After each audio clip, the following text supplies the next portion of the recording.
Broadcasting live from Shinka, the blood-soaked keep on the plain of Kamigawa. This is Tap Tap Concede. Welcome, everybody, to Tap Tap Concede. My name is Graham.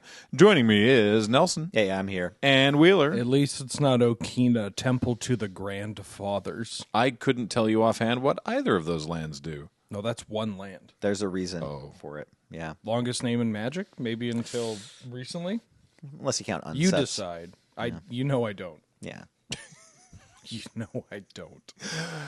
Today, we are continuing with our ranking of Magic mechanics. This is part 5 of 8, and then a 9th one where we look at all the ones that we've done S ranking on. If you're unfamiliar with the series, please go back and watch the first several. But basically, I have 20 randomized mechanics from a curated list of mechanics through all of Magic. And Nelson and Wheeler are going to be ranking them S, A, B, C, D, but they don't know which of the mechanics are coming up in this episode. So then at the end, maybe there's a switch.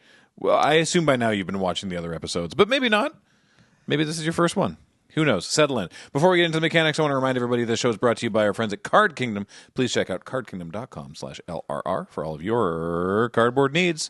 Tell them we sent you, and by putting that code on the end, that tells them that we sent you. And you can also say in the little text field, you can say, loading ready, run, sent me, button, please, and they'll give you a little button you can pin on your bag or your coat or whatever, and it says a funny thing. But I don't know what funny thing it is, but we wrote it, so it's definitely funny. Yeah. You can also wrap those cards up in the best sleeves you can buy. Dragon Shield. Use the code LRRMTG5 to get yourself a 5% discount off anything you buy on the Dragon Shield store. And most importantly, this show and everything we do here at Loading Ready Run is brought to you by you and your kind support of our Patreon or by becoming a member on this YouTube channel. Okay, what does Shinka the Bloodsoaked Keep do? Taps for a red. It's a legendary land that taps for a red mana. You can pay a red and tap to give target legendary creature first strike until end of turn. Underrated card. Really, really good. And then the green one does a different thing with legendaries? Similarly, it's a legendary land. It taps for a green, and you can pay a green and tap it to give target. I think it's target legendary creature just +1/+1 until end of turn. There's no ability to or anything. Yeah, just +1/+1. That's Okina? Okina, Temple of the Grandfathers. Huh. Yeah. Oh, that is a long card name. Yeah. I think quite literally it was the longest. If not, maybe Minamo School at Water's Edge was a little bit longer. But Grandfathers makes you think that it's longer, though. The word grandfathers and the meaning that has outside of this Magic card. I feel older just having this conversation. None of this has anything to do with our first mechanic of the day. We were just looking for a mechanically interesting card to start off the show, but we are starting with an interesting mechanic. I think this is it's you know you two have a deeper breadth of knowledge of these things than I do, but I've at least looked at all the mechanics that we've been going through them and going, oh yeah, I've heard of that one. I hadn't heard of this one, but I guess I just hadn't played Commander around this time. Our first mechanic today is Undaunted. Oh yeah. You ever get your breath so deep that you gotta get in there and clean it out? Yeah. I forget what this does too. So Undaunted just reduces the cost of a spell for each opponent. Yep. It rules. Was this only in Commander 2017? Like just the 1 year? It was introduced in 2016. Commander 2016, and it was last used in Baldur's Gate. So okay. Only in a very narrow span of time. You only really get to use it for free-for-all multiplayer. Yeah. Right? That's when you want to play this card. So, for example, we're looking at Coastal Breach here. It's 6 and a blue for a sorcery to return all non-land permanents to their owner's hands. So, like upheaval, I guess.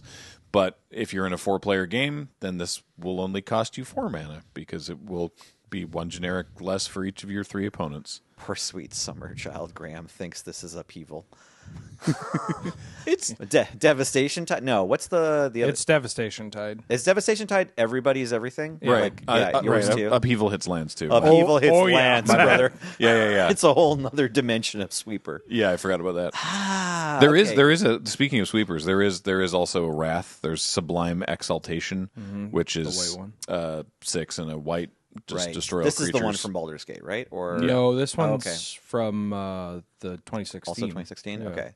I think I got the Commander Legends one, and that set came out 1 or 2 years. Yeah, there's around a black one, which is just like destroy 2 creatures. Curtain's Call. Yeah, there we go. That's cool. Oh yeah. The red one, Divergent Transformation. This one is great because it's like polymorph for 2 creatures. Doing something that's not just blow up all the stuff is with this mechanic. Is How many cards with Undaunted are there, James? It's got to be like 7. Is it just a I think it's 6. There are 7. There are 7. Wow. Oh no, sorry. What is? There's also a. Oh, that's why. There's also Durnan of the Yawning Portal, who's a creature who grants Exalted, Undaunted. It's whenever Durnan attacks, you look at the top 4 cards of your library, you can exile a card from among them, put the rest in the bottom of your library in any order. For as long as that card remains exiled, you can cast it. That spell has Undaunted. Mm-hmm. It happened again, team.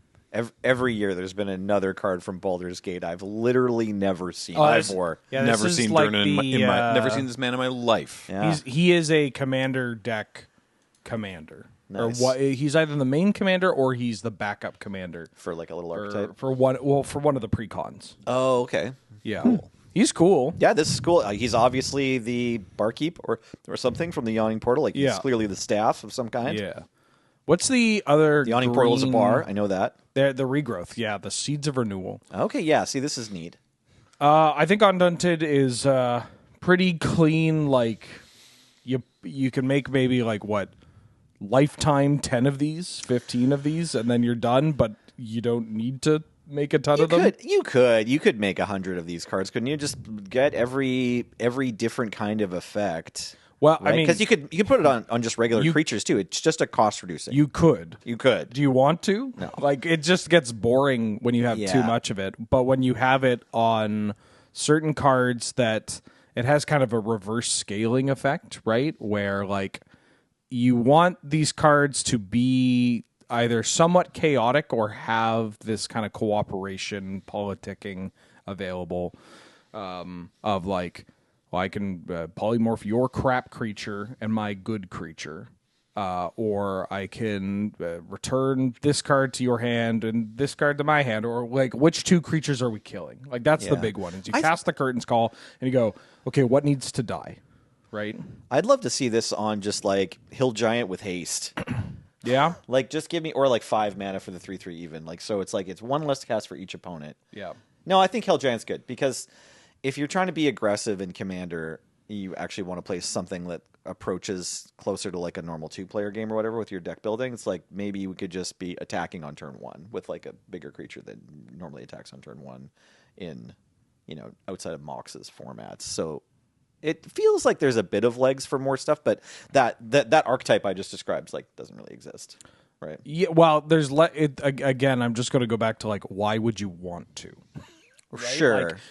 Like, I like an idea of a more aggressive creature, and this is the strength of Undaunted, is it lets you make cards for 4-player multiplayer, which is the most popular way to play the game, right?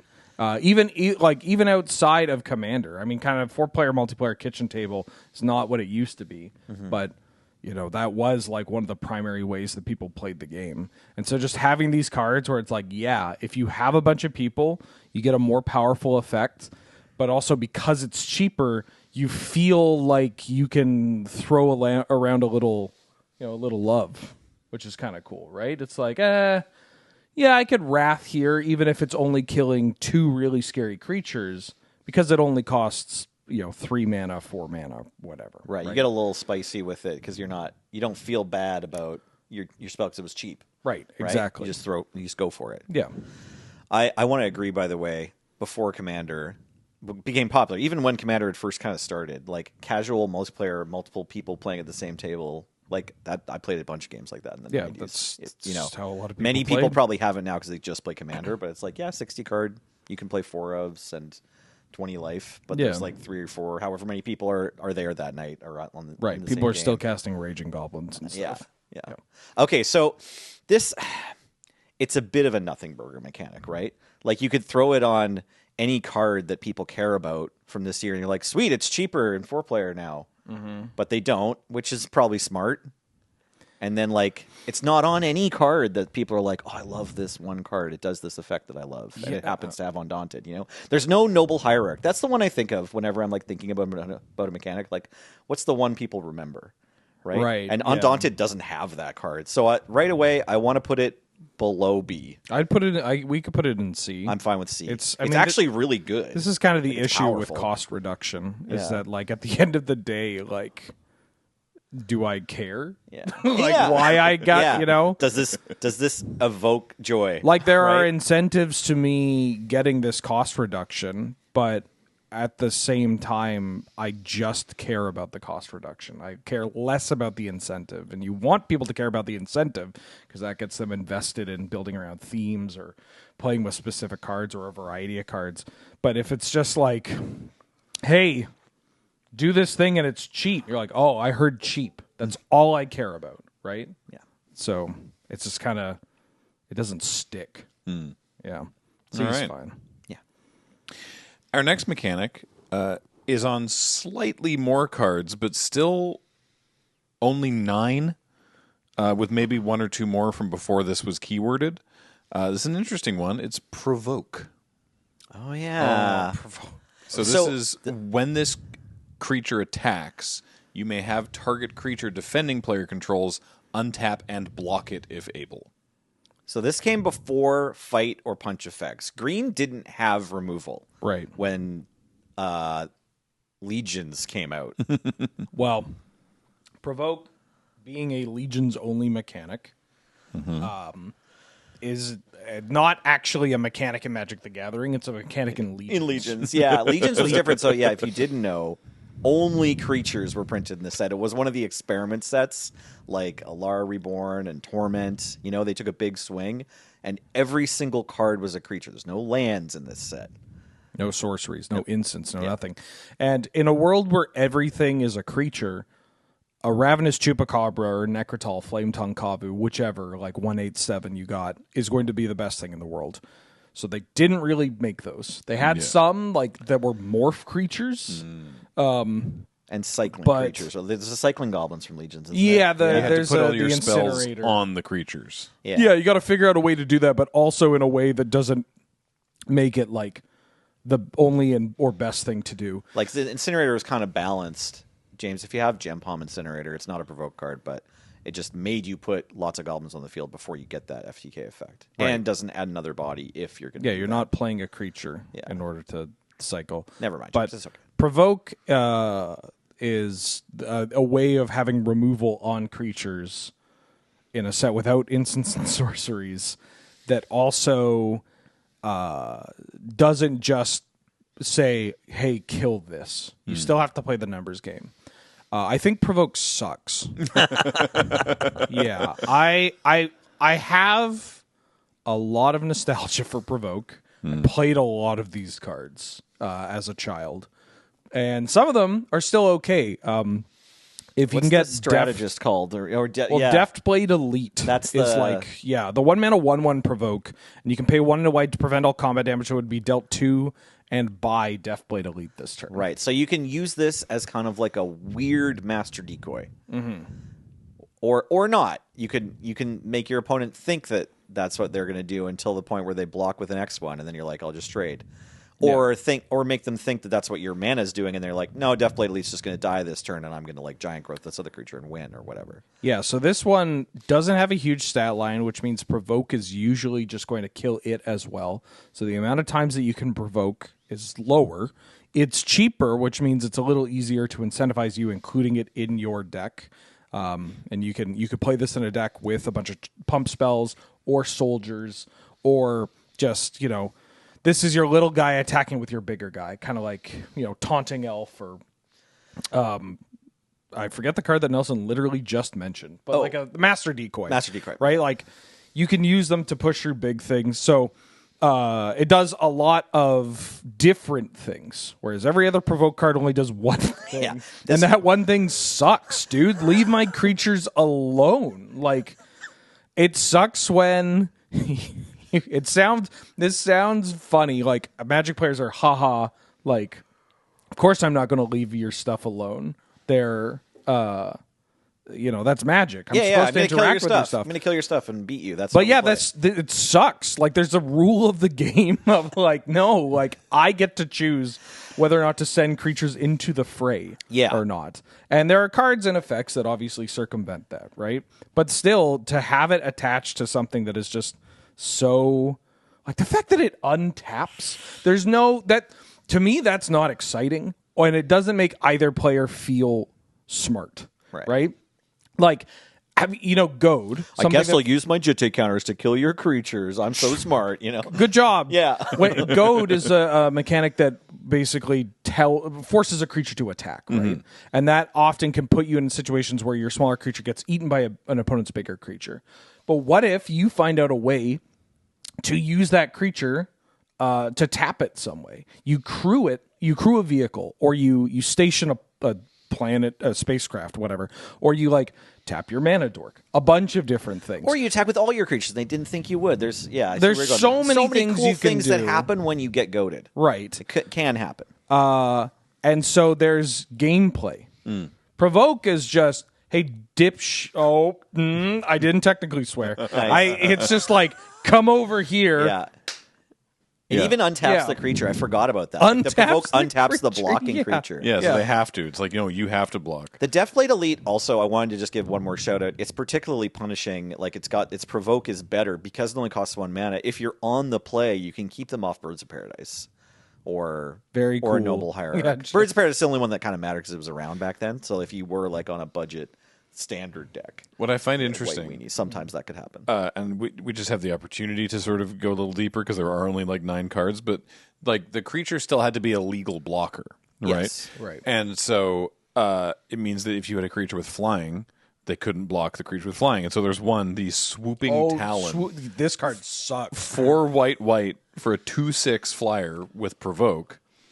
If we could see Swooping Talon. When it attacks, target creature gains flying? No. You, the controller, can pay 1 generic mana to make it lose flying until end of turn. Yeah.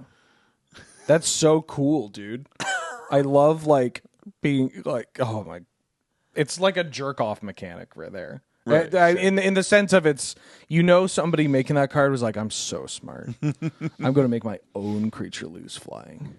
And it's not a puzzle to solve. No. Right? No, it's just kind of a limited bomb where it's you have a flyer. Provoking flying doesn't work. We have this stupid mechanic that doesn't work with our best They're mechanic crunching the numbers. Time. They're we need the white creature to have flying and provoke. Oh no. Crap. Oh, how do we do this? I know. I'll put out an ability that makes it lose flying. Now it's fun. That makes sense and is fun. Yay! I don't want to be in charge of the Magic set that's all creatures either. No. To be fair, it was a big swing. Yeah. It happened in the pretty early day, right around 2002 or something. Which year was Onslaught? 2003. 2003, early 2003. This is right when I came back to Magic. I started again in 8th edition, so I got in a few drafts with this, and I can remember being I think there's another one. Is it Frontline Strategist? One of them has Morph and Provoke. So I'm just playing against Charles Starling or whatever. The Strategist. And I'm this is all fine. It's going to be okay. Our Morph's traded early, and now we both have stuff. The Strategist has Fog. I don't see any of these. It's a soldier, non-soldier fog. Do you have the provoke card? Is there a provoke that also has morph though? I feel like I got by past the turn they untap. Is there a provoke haste? That's what it is. There's the haste one. Yeah, the big horn has more power. Yes, that's what it was. It wasn't unmorph. It was just haste. For 5. And so if you're trying to play a craw worm, then they get under you, or they just kill your flyer, whatever it is. It has 4 power. It chooses who blocks it. So it's basically like this set's 5 mana, kill target creature, deal 5 damage target creature, sorcery, right? This one I actually don't hate. Okay. To give a little bit of love to Provoke is that Provoke on a haste creature with 1 toughness. Yeah. That's cool. Especially because beasts had a sub-theme. There were some beasts that cared of your thing got blocked, give it +1/+1. Right. Or your attacking beasts get first strike. Or, some your beast will deal damage equal to its power to a thing. There's at least some synergy, and 5 mana is a lot of mana, and 1 toughness is not a lot of toughness. Yeah. So it can be I'm going to kill your thing, and I lose my thing, but I paid 5 mana to do so. Right. And this card has more play than just provoke. Sure. Right? It's like a lightning elemental. Yes. Yeah. Yeah. I mean, it's 4 power haste for 5 mana if they're not blocking, right? Because it is you may. You don't have to use provoke. James, can you throw Feral Throwback on the screen so I can have an aneurysm?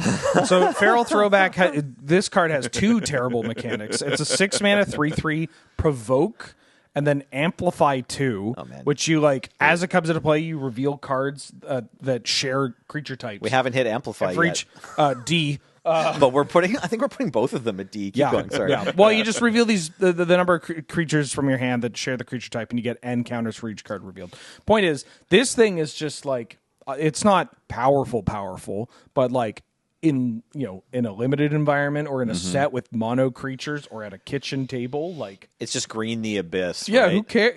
And it's 6 mana, sure, but there was one provoke creature with first strike, which seems kind of annoying. Oh, the Daru Lancer? Or, Lowland Tracker. Oh, the Tracker. Yeah, this one. 5 mana, though. 5 mana 2/2. Yeah. Cool. That's not a morph. It doesn't have flash. 5 mana 2/2. Magic was different. Nobody's having You don't fun. know. You don't know what it was like drafting these cards where you we talk about how there were bad cards. You were supposed to pass them. But when you were a kid or you were learning how to draft at this point, you're like, which one's the bad one? What do you mean? I look back at it's 20-year-old Nelly or whatever drafting back then. It's just you poor dude. They're all bad. Know, you didn't get a rare. This is 3rd pick or whatever. There's nothing in here.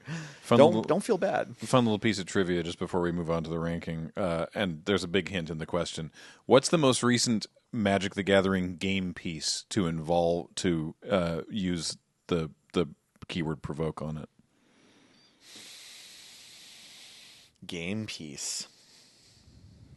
To use the word provoke. To have the ability, the provoke ability. The ability provoke. Oh, so it's like an emblem or something? It's like a phenomena? I'm pretty sure it Something like is one. It's either a plane or it's one of the Theros hero things. No, what? That would be cool. Yeah. No, it's not. What did we do the most recently? Was it? Wait. I was the guy in the commercial. Was it Halloween Commander Special? That would have been great, actually. No, I don't actually know what those all did. It was on an Unfinity sticker sheet. Nice. On the Squishy Sphinx Just Ninja give the sticker creature sheet. provoke for 4 sticker tickets. For 4 tickets, you could give a creature provoke. Yep. Graham, D. Stop, man. I already had. He's already dead. Where we rank? Where we rank at D. provoke? I want us to fight at some point. I feel like we've agreed on so many of these. We've kibitzed a little bit, but we grew up playing at the same store. Why do we need to fight when we can fight the people in the comment section? Sure, fair enough. I just want the show to be entertaining, so I want us to have some fundamental disagreement at some point. Oh, I think it's been great so Provoke far. sucks. we don't worry, we'll fight. All right, next up, it's a much more recent ability. Still only appearing in one set so far. It is tiered. This is from the Final Fantasy set. This is how they have demonstrated limit breaks and magic from the Final Fantasy set. It's basically just each spell has a base cost and the number of modes that you can choose when casting the spell. You can only choose one of the modes. So it's sort of, yes, in the same way that all mechanics are kicker, it's basically here's a card with 3 different kickers that do different things. I love when Spree gets worse. Yeah, I was just going to say, except it looks better than Spree, right? Do you think they were... Does it? I think so. There's more symbols in Spree. It's just visually easier to look at this. I mean, it's easier to understand than Spree because Spree, you look at the top right and you're like, I'm paying that. And you look at the card and you're like, no, I'm not. Yeah, exactly. Right? You have to do calculus and go back and check your work. At least there's a 0 of do something. Yeah, you can bar magic, just tap your last 2 lands and put this on the stack, and you're like, it does something, right? And they're like, yeah, my creature dies. I don't hate this mechanic. I didn't draft it. I've drafted 0 Final Fantasy. This isn't from the draft set. This is only really? from No, Commander. tiered is in. Oh yeah, it is. It but is I'm just I'm not sure how this plays unlimited.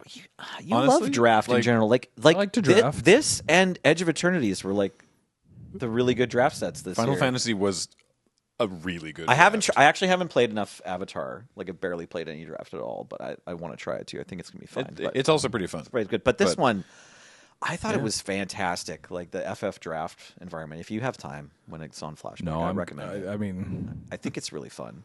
I'm good. Even if you don't care about the characters of the games. Like, I just think it was good Magic. I wanted to say, though, like, it was developed at the same time as Thunder Junction. There's probably some overlap, right? There should have been a bit.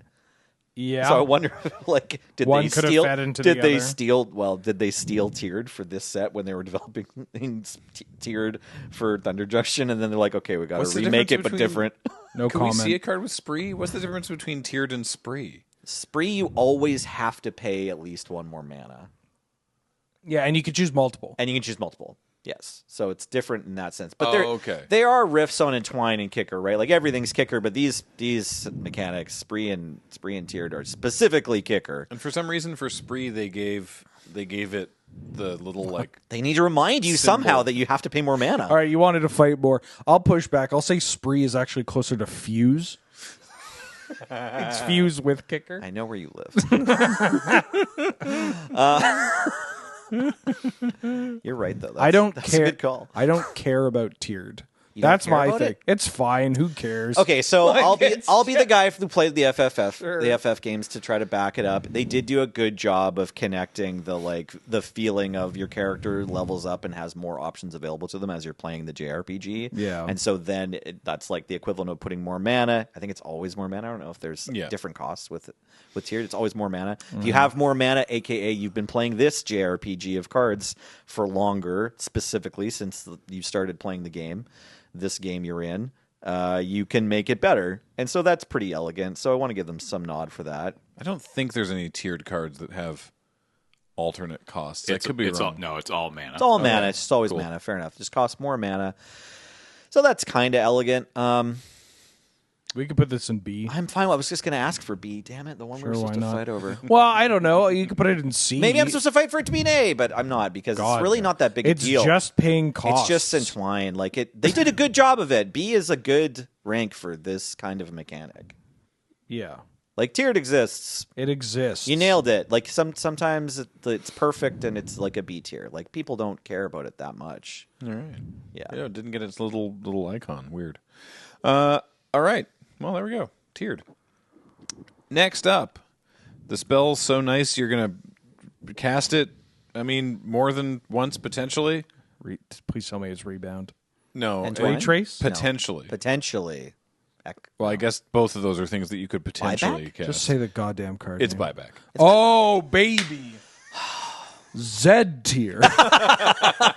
You got me in the first half, not gonna lie. I was like, oh, maybe this is the fight. Nope. Buyback is so atrocious. Buyback sucks. Buyback is another It's one of those so things where they took a bad. big swing. It's like, what if we just let them cast it over and over again? It's like casual players everywhere know. Anyone who played kitchen table Magic in the 90s is like, why did they do this? Graham, do you mind if I use you as a puppet for a second? Oh, sure. Go Great. ahead. So what's the most popular format in Magic the Gathering? The cards I have. Okay. Kitchen table, right? Kitchen table or Commander now. Commander. Yeah. Right? Yeah. Define a feature about deck building in Commander. Like, what would you describe it as? How many of any individual card can you play? One. One. So you only get one copy of any individual card. Well, not if they have buyback. Oh. Okay, so instead of variety, you do the same thing over and over again? Uh-huh. But the most popular way to play Magic is one that tries to reinforce variety. Yeah. It tries to say, like, you have to make decisions and pick different things and do different things, and every game can be different. But you're doing the same thing over and over again. Over and over and over okay, again. just, yeah. James even tried to give this this mechanic a little nod. Yeah, here nice try, bud. By putting the coolest card with buyback on the seriously, this is the coolest card with buyback. We're looking at Corpse Dance. We're looking by at the Corp way. Dance, and it's so 2 and a black, buyback 2 generic for put the top creature card from your graveyard into play. It's a graveyard order matters card for those of you who care about that. It's possibly like the most important graveyard order matters card. But then it comes in, it has haste, and you remove it from the game at the end of the turn. So because you're removing it from the game at the end of the turn, you have to hit a different creature each time. Yes, there's finite uses of this card, and you don't get to keep bringing back the same creature. Yeah, exactly. But if you put like Forbid or Evankar's Justice on the table or on the screen, you'll see what Wheeler's talking about, where it's just like, this isn't fun. Or Capsize. This isn't fun. Capsize is... My first experience with buyback was, I think it was a McGo Cube years ago. I remember it was like Moonbase 3 or something. And my opponent had Capsize. And that... You both quit Magic after? Sucked. Yeah, quite literally one of the most rancid cards in the game. Like, it is just, people say, oh, this card sucks. It's one of the worst things about Magic. And they're like, haha, I too hate limited uncommon or whatever. But no, this is like the kind of card that gets people to stop playing Magic. Yeah. Yeah, it's 1 blue, return a target permanent to its owner's hand. But then buy back for 3. Non-land, right? No. Non-land, right? So, what's her name in the early Star Wars movies? So the point is they pay 3, and then they pay an additional 3, and then they cast it, and it just goes back to their hand, and then they can do it again. Yeah. And they can just keep capsizing. And on their turn, they play another mana rock, and then eventually their Tolarian Academy adds 12 mana, and they start double capsizing you at the end of turn. And then, they don't want to play the tournament anymore, and you don't want to bring this deck next week. Yeah. What about Constant Mists? Can we get up Constant Mists? Sure. This one's really cool and fun. So everyone loves it. One in a green for a fog, so creatures deal no combat damage this turn. And the buyback is sack a land. Sick, man. At least it makes you sack a land. That's in a the vacuum, thing it's got going for it. That's the thing it's got going for it. Yeah, and I'm sure people that play this card definitely always run out of lands. Oh, yeah. Like you always will. They don't have 9 lands when they started. Or anything. They don't have an exploration or like looping, like 20 Battlefield Scrounger. Into making sure there's always lands. Crucible on their Worlds battlefield doesn't exist. Nah, they don't make a new Crucible Worlds in every set anymore. So I will say I think Evankar's Justice is not the worst buyback card. If you're going to make... There are 3 buyback cards that I don't hate. Evankar's Justice might be my most controversial one, because this card kind of sucks. It's bad, but like if you ever get got by it, it feels so bad. What's this one do? 4 mana, it's a sorcery in black. Buyback for 3, deals 2 damage to each creature and each player. Miserable, right? Yeah. But like, if you're casting with buyback, it's 7 mana, sorcery speed, and the way... Like, you are on a timer too. Because typically the decks that play this are not going to have a life lead. Right. And so you have to find some way to either gain life while paying 7 mana at sorcery speed. And it kills small creatures, but it doesn't kill bigger creatures. And it can, again, be a little awkward to like find a right time to Evankar's Justice. Now, when you start to Justice and it's the right thing to do, you're probably winning the game. Yeah, it's like... The book is even more closed than with the Capsize in the, like, it's correct to buy back Evankar's Justice situation. But it is more rare, and it is more fair. It ends up playing more like returning Hammer of Bogardan, which is, like, everybody's favorite... Well, everybody above the age of 30's favorite thing to do with Hammer of Bogardan sort of has buyback, too, you're right. But it kind of walked so that the Capsize could run in the sense of being a terrible card. Like, imagine if Hammer of Bogardan was, like, actually on rate, like, okay. Hammer of Bogardan, if you don't know, is Lightning Bolt at sorcery for 3 mana, but you can return it to your hand for 5. Is there a condition? Only in your upkeep. You have to pay the mana in your own pay upkeep. 5 mana in your own upkeep. Ton of it being red mana. It's like 2 red. Most of the symbols are red. Most of the pips are red. Yeah, so it's like you have to be really committed to being like kind of a big red deck or something, or being a like red-blue control or whatever, and you're going to go extremely late with your mana. It was an old like control finisher, right? And it's kind of elegant, and people like it, right? But it's like a bad card. But when you get into the hammer looping, the game is going to end. But also, it's like you've gotten to the place like where you're fine paying 5 in your upkeep, 3 at sorcery speed, right? And you can't even like double cast it. You know, like, you only get it back in your upkeep. It's a sorcery. Right. So you can't even, like, do things with this sort of recursion where you're like, oh, I need to bounce 2 things in the same turn with Capsize, even if I lose my Capsize. Right. Like, I just have to do it to get ahead. So, like, Justice has this Hammer of Bogardan kind of vibe to it. The last one is Elvish Fury. It's just...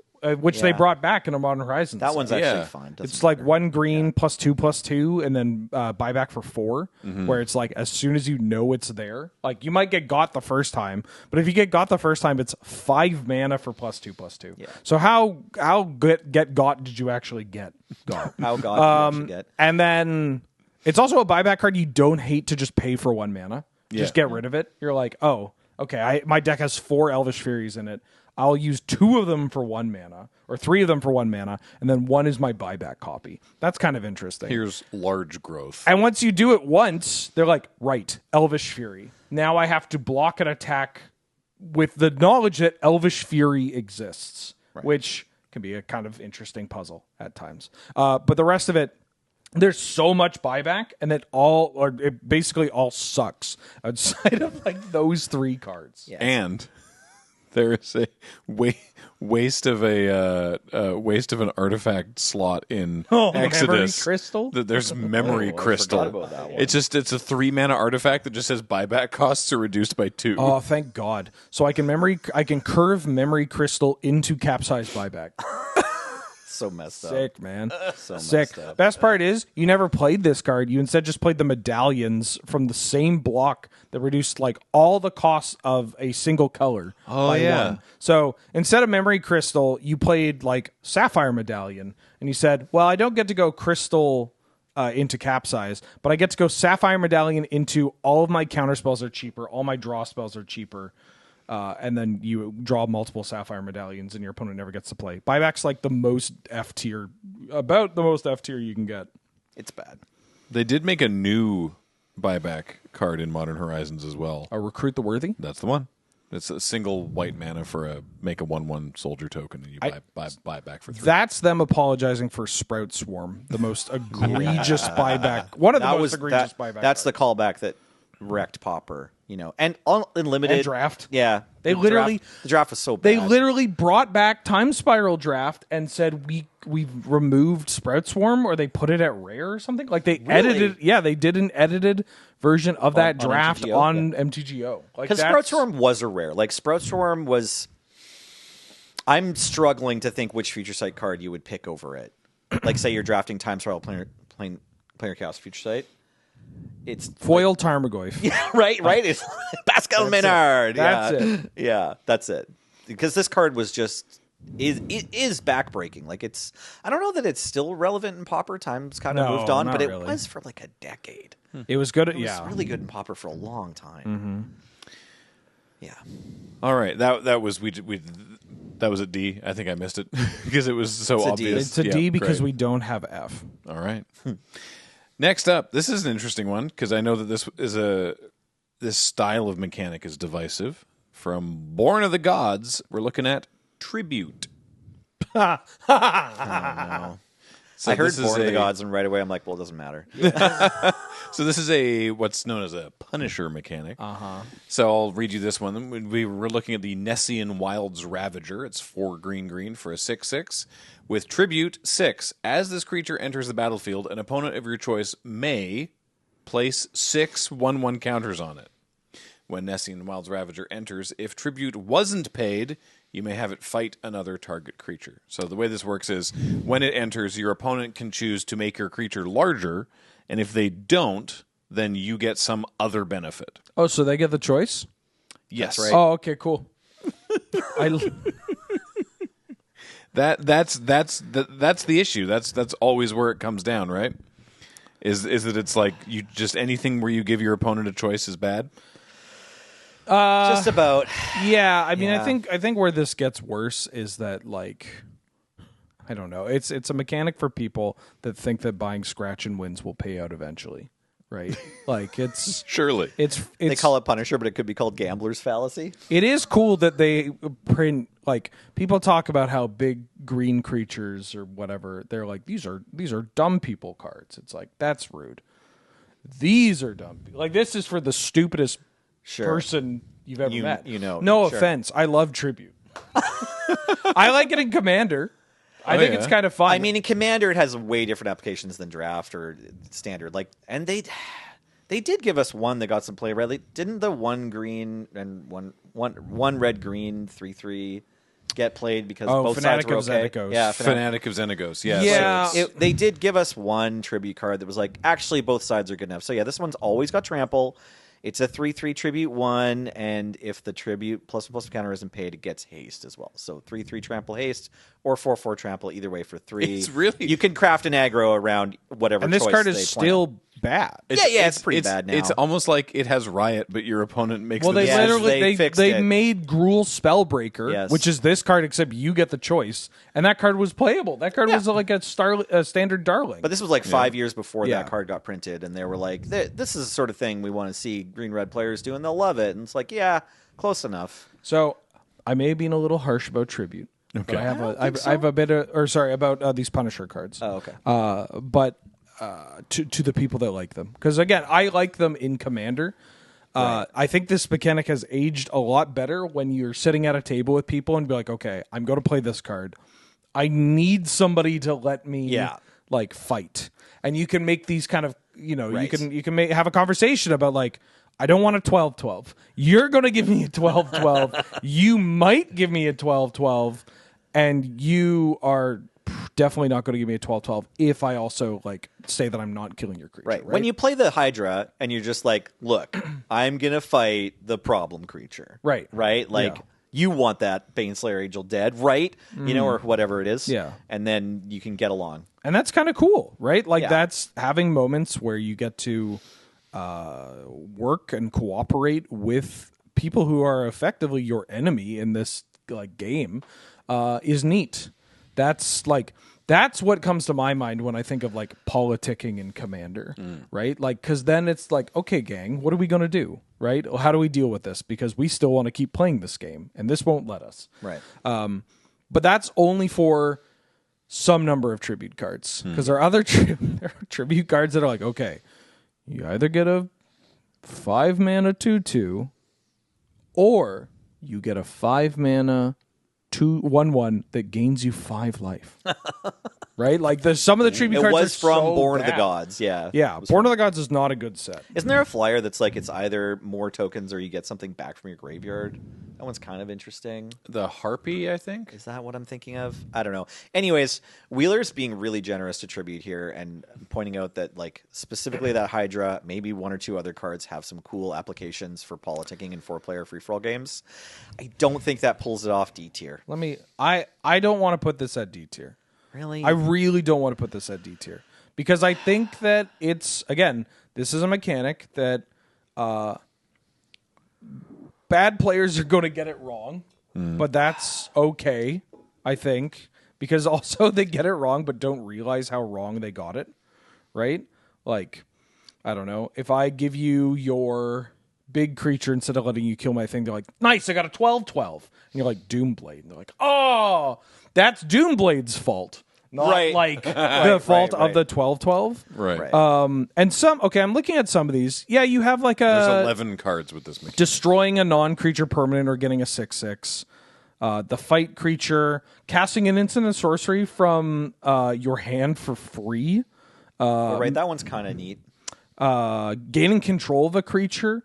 Somebody sacrificing a creature. Like there are some tribute cards here that are at least somewhat interesting. I don't think it's D tier. I think it's like very low C. I just think that like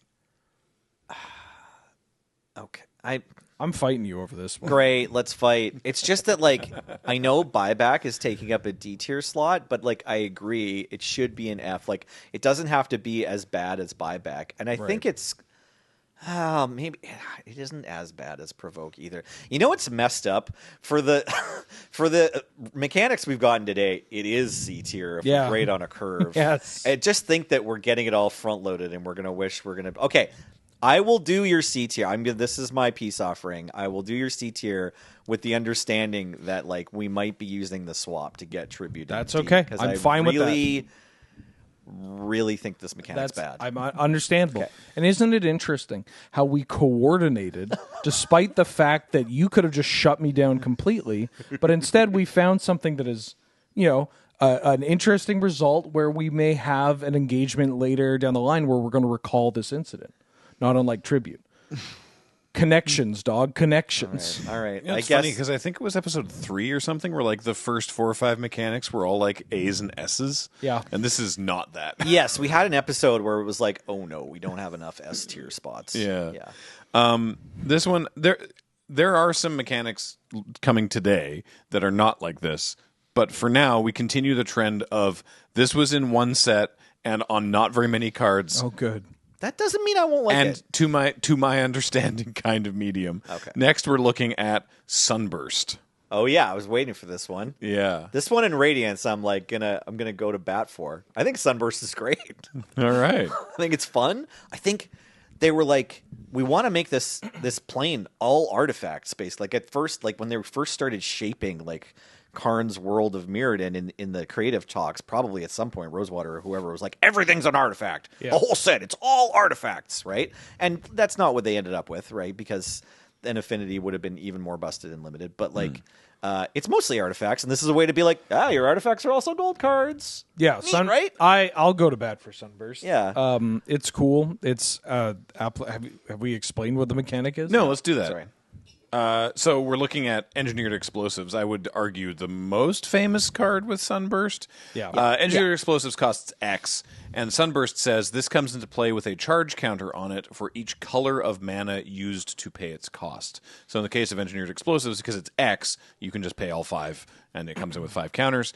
And then Explosive says for 2 and sacrifice it, destroy each non-land permanent with converted mana cost equal to the number of charge counters on Engineered Explosives. This is a classic kids don't know card.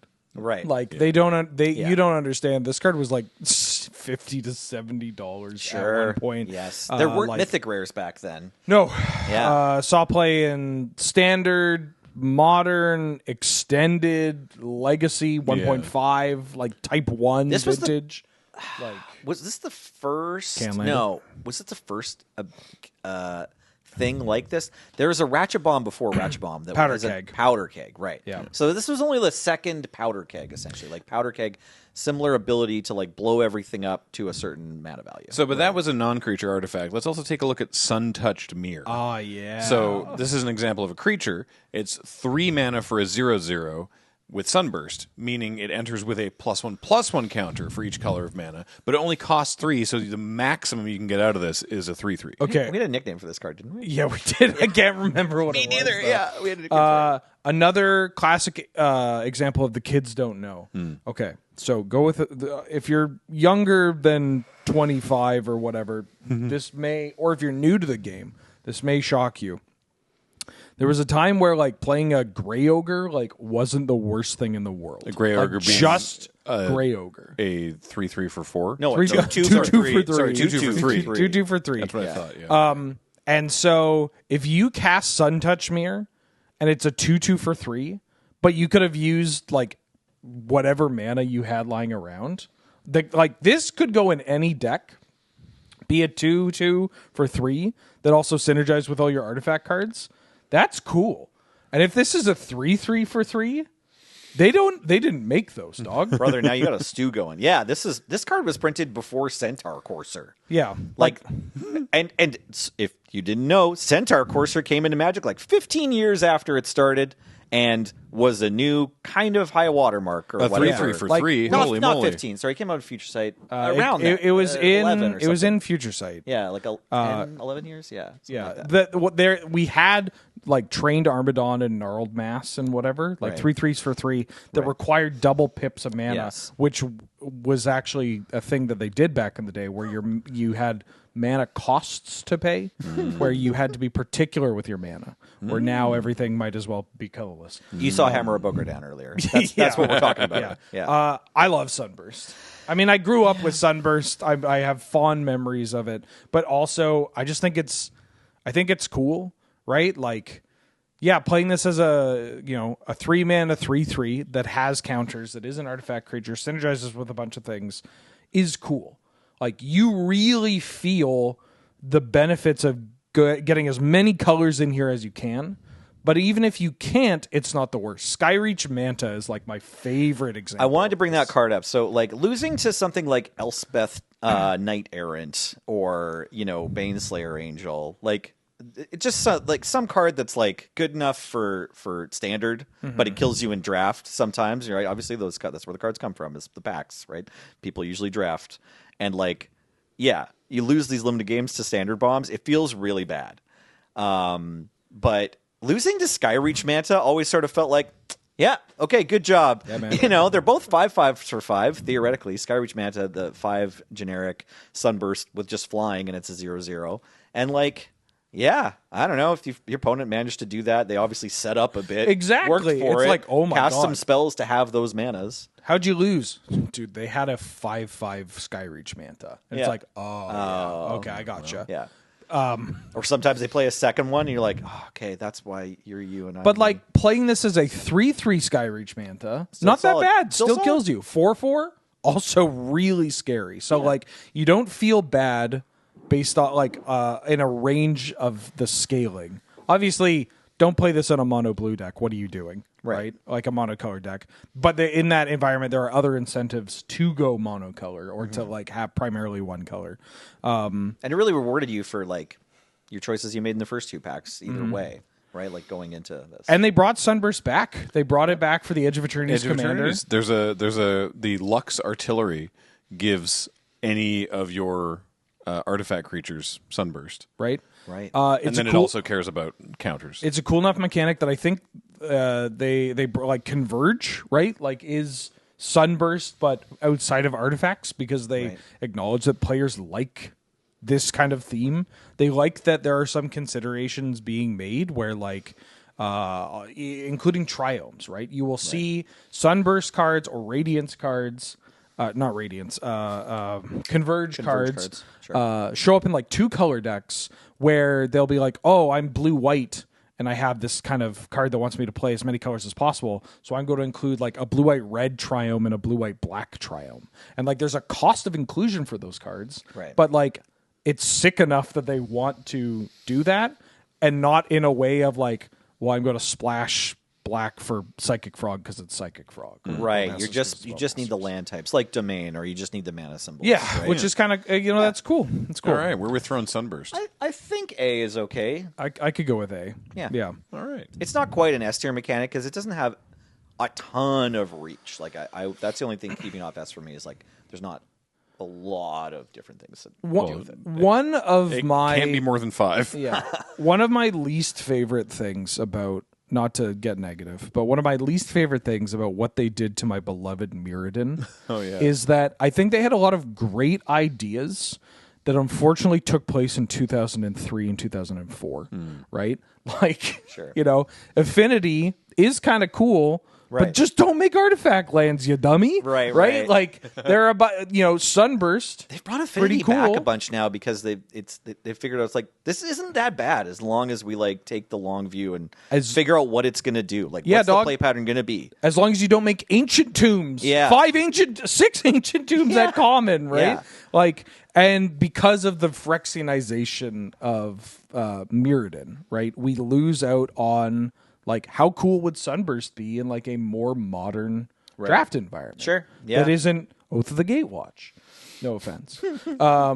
It's picking us at random. It is one of those things that I'm a little kind of like, oh, look at how they massacred my boy, right? Sure. Like, yeah, I mean, if it wasn't contending with like affinity decks, Sunburst might have been like the thing you wanted to be in the most. When you're at the Sunburst cards saw a lot. We didn't even talk about Etched Oracle. Sure. Can we talk about Etched Oracle before we move on? Real quick. Yeah. Real quick. Okay. Skyreach Manta scarier in terms of ending the game. Etched Oracle, like sexier. Yeah. James, can you pull up Etched Oracle, please and thank you? The kids got to learn. And also older players too.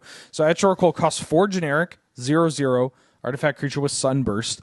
Pay 1 generic, remove 4 +1/+1 counters from Etched Oracle. Target player draws 3 cards. Also, back then there was this thing called damage on the stack. Yes. Yeah. Damage Not for too much longer, but also like modular. Yeah. You could just put counters on cards. Like this card ruled. Saw legitimate constructed play as well. We talked a lot about engineered explosives and draft cards, but like there are other Sunburst cards that saw constructed play, has cool like limited and kitchen table implications as well. There's some stinkers, but again, it's unfortunately was from 2004.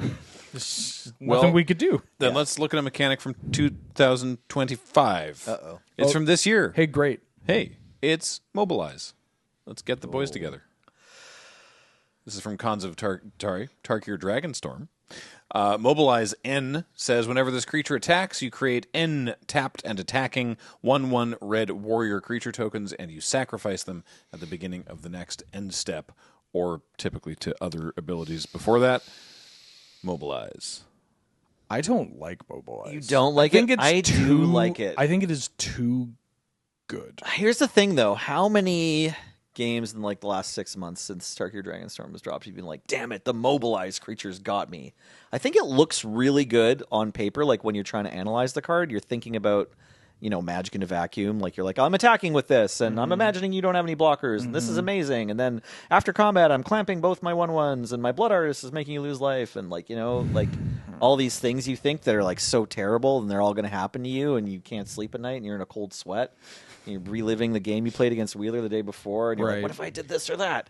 But I don't have a ton of games like that this year, so I think the cards are fun and exciting and like reward you for leaning into the like token strategy. Yeah, I'm willing to admit that probably my take on Mobilize is tainted by the fact that the best Mobilize card is also the most heinous design. It's just a really good Voice of Victory. Yeah, so there is a one you'll remember of Mobilize. Like this is the Noble Hierarch. 2-mana 1/3 human bard. Mobilize 2. Your opponents can't cast spells during your turn. Yeah. What the hell, dude? Why? And I play this guy. I'm the Death and Taxes DJ. This was in your vintage cube. Yeah. This was in your powered no holds barred cube. Yeah, this card's banging. Oh, you can't cast spells. Also, I attack for 3, and I attack in a way that makes multiple bodies that synergizes with the other cards that you want to play with a cheap white creature. Like it's just and my ability that taxes your whole plan sometimes, like is just like that you have to get this card off the table on your turn before you can move on with life. It's also really good with Mobilize. Because it means whatever I want to have happen in combat is what's going to happen in combat. Yeah. Right? Yeah. So this one is a problem. If you try to just lift this from your memory and then think about every other Mobilize card, it's fine. Wasn't like that Stadium Headliner. Yeah. That card's fun and exciting. That card's kind of cool. And you can, like, sometimes, make weird blocks because you're like, I don't want to have to deal with this Stadium Headliner once they have 7 creatures or something. Yeah, my issue with Mobilize is one of that there are individual designs that I think are a bit too commander-coded. Oh, like and Infantry too Shield? strong. Infantry Shield is from the Commander product, but it's... Oh, is that they get Mobilize X? Yeah. Oh, this card's pretty good. It's a equipment, it's 2 and a red, equipped 2, and equipped creature has Menace and Mobilize X, where X is its power. Yeah, that's pretty messed up. So many tokens. Also, Avenger of the Fallen. Do you like losing to Avenger of the Fallen when you lose to Avenger of the Fallen? Well, I like Avenger of the Fallen because this is a card that it could not say Mobilize and just still be like, when it attacks, makes X 1/1 ghouls or skeletons or whatever. Yeah. And I'd be into that, right? Like, but this is one of the Mobilize. I guess this is a cool card. It's a cool card. Yeah. My it's just, I think there are too many cards with Mobilize N where N is way too big compared to like what you're already getting. And maybe what that's representative of in Magic the Gathering is actually what I don't like. It is a 2025 mechanic. Yes, it's a 2025 mechanic where I'm like, Voice of Victory is a great example, right? This is a 1/3 that just shuts down casting spells on somebody's turn. And then also, why do you make 2 bodies? Why 2? Voice of Victory is a problem. Like we'd still be playing if it was Mobilize 1. But that Butcher too, the 4-mana one that we started off with, where it makes kind of gives all your attacking tokens Death Touch. Why does it make 2? For fun. Oh, okay. So they take 2 when they block it with all their creatures the next I like Mobilize 1, and I think I like Mobilize X. Anywhere in between, I'm like, I don't know, right? Like, if you build around Mobilize, it's kind of cool because you're like, oh, I play all these creatures, but I get to play these creatures that are going to buff tokens or like go wide, and you look for creatures that are themselves glorious anthems or whatever. And that's kind of neat. That shield I'd never seen before, and just seems like the epitome of the like. We want players to have lots of different kinds of fun. Sometimes you go tall, and sometimes you go wide, and it's like. Dog, this card either does nothing or completely ends the game. Commander? Commander in a nutshell. Yeah, like when this works, it's fun for one turn. Yeah, you know? I'm Where fine. Are we putting it? I think it's above C. We can put it at B. That's fine. I would be okay with it at A. I get, but where do you put? I want to know where you put Raid, because that's like the other Mario mechanic. Whenever you attack. Oh, I think Raid is really cool. I put Raid at S. Okay, all right. So with that in mind, I want it at A or B. Okay. I'd say B. Yeah, okay. I want to put it at B. No, I do too. Or we can put it at. I mean, I don't care enough. That's the other part, because like I don't. Maybe to be consistent, I don't hate the mechanic. It's just we've seen it. It's only showed up once. Yeah. Who knows if we'll ever see it again? And also, it's not like I don't think they handled it as well as they could. No, it's fine. I want to put it at B. I like the mobilized cards. I'm excited to be playing them, but I'm comfortable with it at B because it's kind of like, yeah, dog, this mechanic's a little busted. All right. Like, it's a little too good. It's not buyback, but... I want to start... I want to stop feeling stupid for blocking in Magic the Gathering. Yeah. Sure. Is that too much to ask? Of this year, yeah. There's not enough this year left. Maybe. And 2026 isn't going to do it for you either, but we can look post-2030. No, let's get climate emissions below 1 point... or global warming to below 1.5 degrees, right? And then we can block again. Give me Sylvan Carry added back. Oh, yeah. Let me block, please. Next, we have a mechanic that doesn't explicitly have anything to do with blocking, but it is another one where we get to cast spells a second time. It's Jumpstart, not to be confused with Jumpstart. This is Jump-Start. You had to put a stupid Punisher card on the screen. Can we please put like Radical Idea instead? James, I'm begging you, dog. Radical Idea is the most boring Jumpstart card. What's the most exciting Jumpstart card? What's the... is there a gold card that does two different things? I love Sonic... Or the clone? Sonic Burst? Can I get... Quasi-Duplicate. Quasi-Duplicate's fun. Wait. So, Jumpstart reads, you may cast this card from your graveyard by discarding a card in addition to paying its other costs, and then you exile this card. So, you get to flash the card back once by paying its original cost and discarding a card, and then you exile it. James, put Sonic Assault on the screen, this please. is a fun one. So we were looking at Radical Idea, which is just 1 in a blue, draw a card. Yeah, this card was Sonic fun. Assault, this is a fun way to kill people. It's 1 blue-red, instant, tap target creature, and then Sonic Assault deals 2 damage to that creature's controller. And it has Jumpstart, so you can cast it a second. There's always kind of a line you're trying to walk between just like making sure you like had fun and had like a decent conversation with your opponent, and also didn't remind them that they had Sonic Assault in their graveyard, because you might get to win the game if they just forgot. Yeah.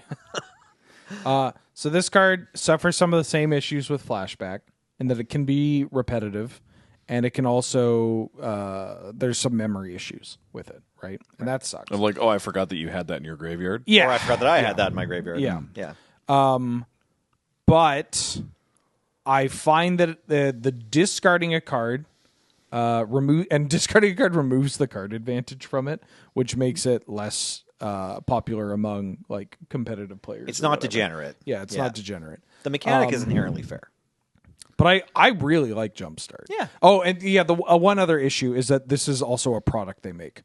I don't like that. Did this come first? Yes. Yes. The mechanic came first, and Yeah. then they named a whole product line This was after 2008? it. So don't blame the mechanic. Yeah. Good point. Anyways, I like Jumpstart. I like Jumpstart a lot, too. I don't know where we put Flashback, and I'm sure people are going to get upset when we put this like a lot higher or maybe lower, but... Flashback is inherently card advantage. Like, Flashback is just strong if you get to keep playing Magic. Which I recall you both putting easier to Flashback do. much lower than I expected. It's too good. Yeah, Like, Flashback's too good. And it's not complicated. You just pay the Flashback cost, then you get the spell again, dog. It's 2 cards. Isn't to 1 isn't card. that cool? It's like you... Flashback's like if you chucked pretty a cool. second copy of the spell inside your sleeve, and then you're like, "Aha, gotcha, idiot!" And then you're like, 8-year-old son staring across the table from you, being like, "I don't want to play anymore." Also, Flashback does have an issue where, like, it can be a strength and a downside, where, like, the Flashback cost is not the mana cost. Right. It can be a cool thing because it's like, ooh, my spell is blue, but the Flashback is red. And that's kind of cool, right? Mm-hmm. but with but with that, like, you can also be like, oh, it costs 6 to flashback. Right. I didn't know because it's buried underneath all these cards. Or like my brain was trying to be like, they have Chainer's Edict. They have Chainer's Edict. They have Chainer's Edict. They just need to get to 8 mana and that costs 7. Oops. Right. Yeah. Oops. Like there's just a lot of tracking going on and the payoff is just it's not worth it. I did like how in this limited environment you could occasionally encounter a very small and largely insignificant chain effect where to jumpstart one card, you could discard a card with jumpstart, and then discard a land to jumpstart the second card. Hell yeah. And not a lot of them survived into constructed play. That first one we saw was in a red deck, for sure. And a few different decks here and there, mostly just in mono red ones. But, you know, now that there's Mayhem, there's like an extra pile of Madness cards. You could be getting value off of discarding a card, or like... You could be trying these cards in your Reanimator strategies. You know, Radical Idea. Sure, you have to pay 2 to draw a card. That's kind of bad. But then you can pay 2 to discard a card, and that's what you want. Okay, there are 10 Jumpstart cards from Guilds of Ravnica. Yeah. And 1, 2, 3, 4, 5, 6. Maybe you could say 7. There's a Gravitic Punch combo, right? Maybe, but I think I put this in one sideboard of just a blue-red deck that had Niv Mizzet. I feel like we could say 7 to 8 of these 10 cards played standard. Saw play in standard, and they're not egregious. Like Chemist's Insight might be the most popular one, right? Which was 4 mana in blue, draw 2. That's inspiration. It's just inspiration that you can turn one of your extra cards into inspiration later too. Right. It's like so fair. Beacon Bolt. I like Beacon Bolt. Beacon Bolt's great. Deal damage equal number of instant sorceries in your yard. Oh, and exile. So it counts both. Yeah, all the Guilds of Ravnica or Ravnica Allegiance, whichever one it was, Izzet cards look to your exile zone. Because so far, they've mostly reprinted Jumpstart as like haha card joke. So like it's on Start the TARDIS in the UB set. There's an Ether Drift car that gives things Jumpstart because it's a car. Right. Okay. Haha. Yeah. When you target instance, MH3 Jumpstart from MH3 Commander. Oh yeah, it just looks like from Ether Drift. Yeah, that's what MH3's for. Hey, random mechanics. Wouldn't it be funny if a car had Jumpstart? Yeah. Sometimes it's funny. I don't mind that. That doesn't spoil the mechanic for me or anything. It doesn't affect the. Yeah, I think Jumpstart might. I'm not sure if it's S tier because I don't know if I care enough about it. I'd put it at A. But I think A is probably good. Yeah. Jumpstart basically has no sins. Discarding a card is just so much better than what if you just cast it. But it's still kind of fun because it means like your Jumpstart cards are also sort of in your hand. Your options increase even if your like raw power doesn't. Yeah, there's like a really so there's some flashback cards that like Reckless Charge is a classic one where it's like creature gets +3/+0 in haste, and then flashback for 3 mana. And it's like, oh, I drew my creature, I play my creature, I Reckless Charge it. And that's good, but we know flashback's good. It's also kind of boring. And there's not a lot of thought to it. You played your creature and you Reckless Charge it. I mean, there's a thought of like, oh, what if I want to wait for a better creature to Reckless Charge it? You're getting in your own head. But there's a card called Maximize Velocity, which is discard a card, creature gets +1/+1 in haste. And that's kind of cool because you draw your land and you're like, oh, I have Maximize Velocity. Should I play this land in case I draw bigger spells? Or should I keep it in my hand and then wait until I get to jumpstart it onto the next creature? And your deck is even harder to figure out if you also have Chemist's Insight in it because that one wants you to play the land so you can like play the Chemist's Insight and then another spell. You can get really technical with it and like really heads up about when you play your cards, how you play your cards, which cards you play. Or you could just drool on yourself and do it at the earliest possible moment, and both of those are fun. And I think that's a big if at a more competitive level you're rewarded for playing well and there are some interesting decisions, and if it's cool when you don't know what the hell you're doing. You're just pushing all the buttons as fast as possible. That's the strength of Magic the Gathering, and when it's reflected in the mechanics, damn, this kitten purrs. Okay, let's put it at A. Yeah. All right. Jumpstart's an A-tier mechanic. Next up. S-tier product. That's true, too, actually. Let's see if we can make a recovery. It's Recover. Oh, Recover. Oh, my God. Brutal. I'm sorry, Recover. Recover sucks. It's funny that they fixed cumulative upkeep in this set, but they were like, we need to give you something new that feels like it's from 1996 and sucks. Yeah. Oh my god. Please read Recover if you can. If you're able to get through it. We've never done it. So it's from Cold Snap. We're looking at the card. We're looking at the card Resize. It's 1 and a green for an instant. Target creature gets +3/+3 until end of turn. Sure. Recover for 1 and a green.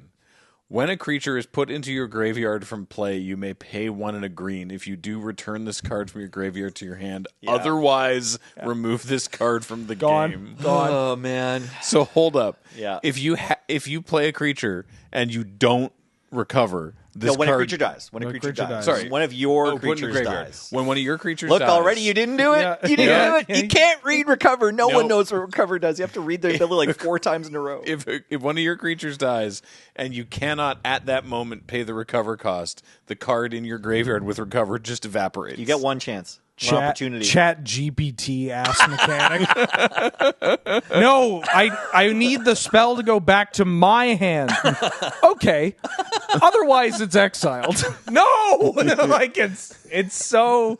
Why it's so like none of it meshes. I understand what you're saying. Yeah, that is a bad mechanic. Let me try again. Okay.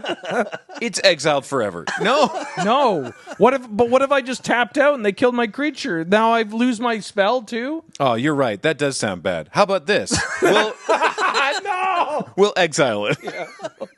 You're right. We don't want you to feel bad for not having the mana open, so we're going to remove it so you never get a chance to feel bad again. We recently replayed Nick Picard's Judge's Tower on FNPF, and I think we got through every card, and I don't remember seeing it, but there's a Raise Dead, like 3 black mana. Ooh, it might Grim Harvest. Thank you. Yeah. Grim Harvest has Recover, and the card, it's Recover 3, 1 and a black for an instant Raise Dead. And the thing this has going for it, this is the card I think of with Recover, because what it does is kill players in Judge's Tower. Yeah. Like that's, and as far as I know, that's the achievement of Recover the mechanic. I don't know which card with Recover has ever gotten played in anything except Cold Snap draft decks because you had to. Right? Like, did you play any constructed format ever? I think Garza's Assassin saw a little bit of play. I played this in Canadian Halander. Yeah, this one's cool. This one's fun. Garza's Assassin, by the way, is black for a 2/2 human assassin. That you sacrifice it to destroy a non-black creature, and then the Recover cost is pay half your life rounded up. Yeah, but you get this dope Paolo Parente art. If you're not watching the podcast, you need to understand this one is so cool. This is one of the coolest Magic cards of all time. Yeah, it is so cool. I once built a very bad commander deck around it was mono red discarding stuff, and I just looked for any card that could do stuff from the graveyard, and I definitely included Icefall. Oh, yeah. It's 2 red, destroy target artifact or land, and rules. Recover for red. Yeah, so I blow up your land. Yeah. You're for feeling 4 mana. I blow up your land for 4 mana. You're feeling bad. Then you blow up my creature. I'm feeling bad. But what if I either had the opportunity to recover Icefall to make you feel worse, or I tapped out and now I feel double bad because my Recover card is exiled. Oh, by the way, not to date when we're recording this, Snowcube has so many Recover cards. Oh, really? Oh, no. There's like 4. Oh, God. So I'm going to get to go through this in real time soon. Yeah. You will need to remind yourself about Grim Harvest. Yeah, you will forget that you missed, you realize you missed your Grim Harvest trigger 2 turns ago, and you should exile it now. Yeah. Oh, my God. Recover sucks, it's man. So D tier. Bad. It's really, really bad. In fairness to WotC, when this set's going together, they kind of wanted some mechanics of Cold Snap to be bad on purpose. To be like, this is what it was like, kids. If you didn't play Ice Age, it was a bit like this. All for their stupid bit. Oh my God! Imagine you almost kill the game a couple of times, right? Yeah. With the power level of Mirrodin being over the top. And then Champions of Kamigawa, you get, it's a very Japanese set, traditional Japanese set in the early 2000s for Americans during Bush, Bush presidency. It's not going to go over, right? And then they come out with Ravnica, and it's like an angel from the heavens. Sure. Right? And then they go, hey, we did really good with Ravnica. Check this shit out. And then they print. They make Cold Snap. Yeah. Yeah. Also, I hate the whole, like, Cold Snap's originally supposed to be a part of Ice Age. Yep. No, it's not. You put Homelands back into Cold Snap block immediately. Immediately. Yeah, there's that whole bit, man. Well, since everyone loves a good bit, Storm. Whoa. Okay. The Magic community's gone through it with Storm. We might fight over this. We might. Yeah. Yeah, because You're not obliged to, but I am looking on eagerly. Yeah. Well, tell us what Storm does. Okay. Tell us what Storm does. When you play the spell, copy it for each spell played before it this turn. Great. So simple. What could possibly go wrong? So it is a boogeyman. Yeah. Ooh, Storm. But I don't want to put it at D. I'm gonna flat out say it's not a D tier. Oh, good. Okay, well, we're not going to fight about that. Great. Storm is yesterday's boogeyman. Yeah. And so to evaluate it next to Mobilize, right? Yeah. Right? To evaluate it next to Mobilize, we actually have to soften a lot. Like, we need to acknowledge that there are multiple Storm cards that have gotten printed in the last 5 years that don't really get talked about that much. Like, there's the Ooze. Oh, the probably, Eve? Yeah. probably there's some Commander players who love that and have fun with it. Ooze. Yeah. Progenitor Ooze, when you get killed by a Progenitor Ooze in a game of Commander. Ave saw Legacy play. It's probably fun. Yeah, It was they sideboard in Storm deck. The one we're looking at on the camera right now is Empty the Warrens. This is when Storm came back in Time Spiral, and you had a way to win games of multiple Storm cards got printed in Time Spiral. This is actually when I showed up to Standard FNM for the first time was with Dragonstorm. Yeah, because I watched it win World Championships, and I was like, oh, I get it. Yeah, I can build that. I can play that deck. Right. Yeah, and then I did. And I started 3-1ing and maybe occasionally winning FNM. But you're right. Like there was a Ral Zarek Planeswalker in Bloomborough that granted Storm. There's 2 cards in Tarkir block, one in the main set, one in Commander that have Storm. Right. There was even, most recently, at time of recording, an Avatar Jumpstart card that has Storm. Yeah. Not to be confused with Jumpstart. I hadn't looked at this one yet. Sorry, this is this is the most recent Storm card, I guess. Yeah, Storm of Memories. 2 red, 5 mana for a sorcery with Storm. Exile an instant or sorcery with mana value 3 or less from your graveyard at random. You may cast it without paying its mana cost. If that spell would be put into a graveyard, exile it instead. So it's sort of like a Mizzix's Mastery. Kind of, yeah. Kind of like a slightly worse Mizzix's Mastery, sort of. That card seems exceptionally fair. It's not too surprising that I haven't noticed it. But like the Stormscale Scion, I kind of thought when we saw that get printed, it might make waves because this card's from Tarkir Dragonstorm. They put it at Mythic Rare. 4 red for a 4/4 flying dragon with other dragons you control get +1/+1. This card has replaced Ave. I should.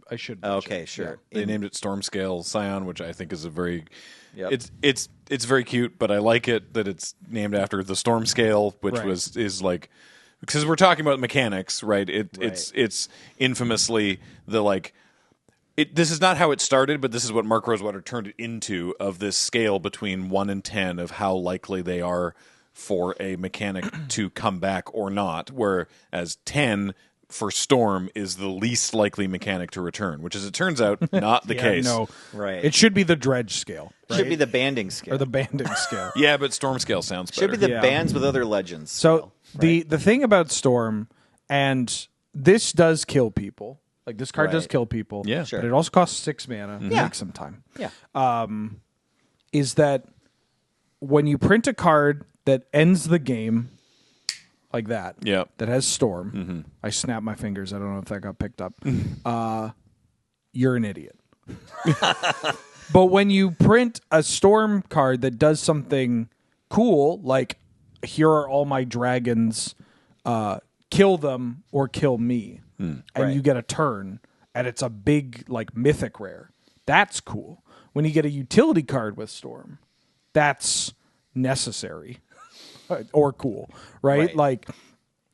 Sometimes Storm is just we need this because it turns out there's other like bad things going on in Magic the Gathering, right? Right. Like in 2025, it's different. I do want to say, like, we haven't talked about them yet, but like Grape Shot and Tendrils of Agony, Grape Shot also from Time Spiral, we saw him to the Warren. So both of those have been Storm finishers, and then Tendrils of Agony was the first one. These will just kill you immediately. They cost less mana than Stormscale Scion, and Brain Freeze. The other things, and Brain Freeze too. Yeah, all these cards. The other things to do at the time weren't what they are now. There were different options if you're looking at a tournament metagame and like you could play Storm and like the tools were there for you to potentially just like win games on turn 3. That was often correct, right? Like there's like a lot of tournament games have been Storm games, and it's just that's what makes it the boogeyman. Like lots of players don't want to play these decks because they're kind of complicated. The sequencing, the deck building. The early game choices, if you are playing like a duress effect or whatever, figuring all that out is kind of like people are snobby about it, right? Like it's been sort of safeguarded or gate kept, I guess, a little bit. But really, it's just if you pick the deck up and try it, like it still has exactly. We've both done it. It still has like advantages and disadvantages, but it's won a lot of tournaments. Like the Brain Freeze, Tendrils, Grape Shot, Chatterstorm. Sure, chat a little bit. It got banned from Pauper. It kind of ruined Pauper. Right. Sorry, I was going to talk about Temporal Fissure or Temporal Aperture. Temporal Fissure also, whichever got banned from Pauper. There was a period of Pauper, I want to say 2011, around then, before and after like sort of around 2010, either before and after. It was like just every couple years they banned another Storm card from Pauper. God. Like I started playing Pauper when Grape Shot was still legal. Yep, and it was like. Okay, that's the best deck. Yeah, you don't have to play it. You could win a tournament or win prizes not playing it, but like you knew what it was like playing against Grape Shot Storm, and you knew like whether you could win or not. Where are we throwing? Sorry, yeah, you're good. It's okay. I'd put Storm at C. Like I think that there's a like. I think it's a lot better than obviously people give it credit for in terms of like how fun it is and what it provides, but also. They just can't help themselves. For its crimes, I'm actually pretty comfortable with C. I want to say it's a B tier mechanic now, but we have a memory for its crimes. Yeah, for its crimes, of course. All right. Yeah. Well, so far we're halfway through the mechanics today. Okay. No, stop. All right, we're having fun. I'm sorry. I could have talked about this history of Storm for 20 more minutes. That's okay. Maybe that should be you know what? That sounds like a great future episode. Yeah, for exactly. now, though, we're going to turn into, it could be anything. It's Morph. Oh, man. Cheating. Don't put Exalted Angel on the screen. That's not fair. Yeah. Is it Exalted Angel's especially good, hey? Who's the biggest... She's just the best. Who's the biggest criminal? No, not Will, but those two are both constructed ones. If you want to be fair to Morph, you need to give me something with 3 toughness that's a common from Onslaught. Give me a pony back. No, not the ones from Tarkir either. Those are fixed. Okay. Don't give me any Tarkir morphs. Echo Tracer. Yeah. I mean, that one's good, but it's also like... No, I just want the one that eats my dude in combat and they get something else. So Morph, as a reminder, is you pay 3 mana and you cast a creature face down as a 2/2 creature. You know what it is. You can look at it any time. Your opponent does not know what it is. They cannot look at it unless they have a card that lets them do that. And then at any time, as a state-based action, you can pay the morph cost to turn the creature face up, and generally speaking, a morph creature will have an ability that then says, when this is turned face up, do a thing. We're looking at Willbender right now. The joke is that it's always Willbender. It's not, but that's the joke. 1 and a blue for a 1/2 wizard. That's it. But when it's turned face up, change the target spell or ability with a single target. Yeah, you either get a spell-like effect on morph, like on unmorph or whatever you want to call it when you turn the creature face up, or you get different stats. There's also... Right, okay, so a 3/4 first strike. There you go. Daru Daru morphs Lancer. for 4 mana. So this eats your stuff. This is a fine example. You pay 4 for morph. So the biggest problem in Onslaught was that like the morph creatures were a lot of the creatures, so everyone's playing morph in their decks, and then when you go first, you get to cast your morph, then they cast their back, and they can't block. Yeah. Unless they're very brave or new. Like when you attack, you have 4 mana, and you're going to have a 3/4 first strike that eats their 2/2, and now they're without creature. Right. And like that's just how that works, and makes the game, present all kinds of unfun situations. Yeah, it's not really covered in the rules of Morph, but to clarify for people unfamiliar, this is like a special action. Right. So unmorphing does not give priority. It doesn't change priority. It doesn't change priority. You need to have priority to do it. Yes. But like that happens. Can't unmorph and you're like, oh, response to you unmorphing, I'll shock your 2/2. Right, that's not a It's thing. like, no, I got mana, so now this is a 3/4. Yeah. It is a huge knowledge check. Yeah. Which sucks. I think it's kind of a knowledge check where there's some mystery behind it, which is at least a little interesting.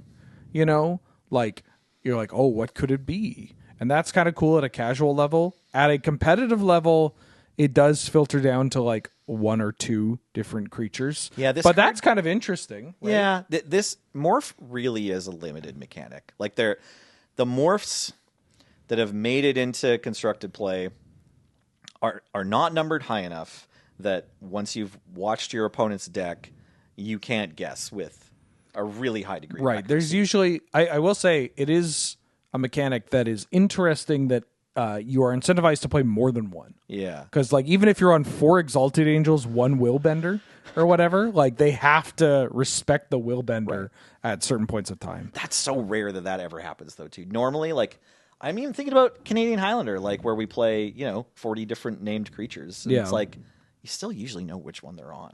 Sure. From which deck they're on. Right. But we don't play Morph and Canlander. But you're right. Well, we have.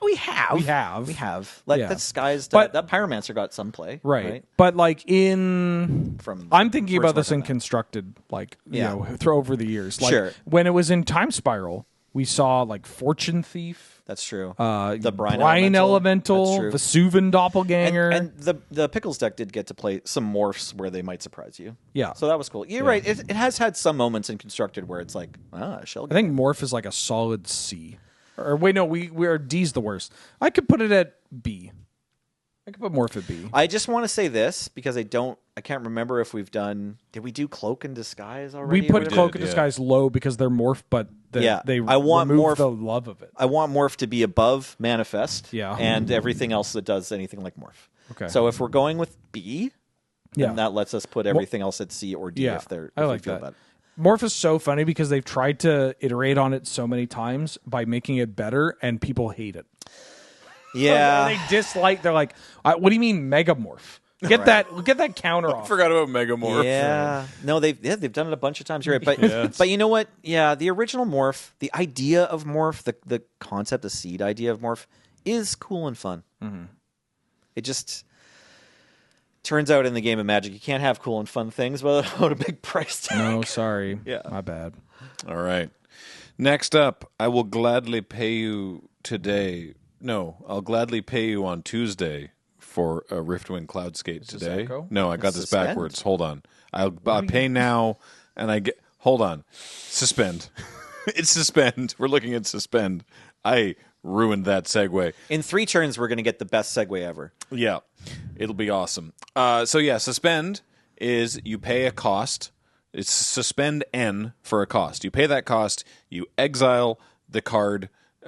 Creature or spell with N time counters on it, and then at the beginning of your upkeep you remove a counter, and then when the last is removed you cast it. If it's a creature, it has haste. I don't think this is an S tier, but we gotta put something in this. We are halfway through the episode and we have 0 S tiers. I want to give a special shout out to this mechanic because it has this design story where they meant for it to just have the same rules if it's an instant or sorcery or creature. Mm-hmm. It was supposed to have the same rules if it was a creature. But then in playtesting, they were just like, people keep attacking with these suspend creatures with haste. Yeah. They just keep doing it. So let's just give it haste. And like for some reason, the Magic community, same page, was just like, oh yeah, now I can attack with this because it's in play, right? It's been sitting around for a while, so it's like it lost summoning sickness, even though it just moved from exile to battlefield.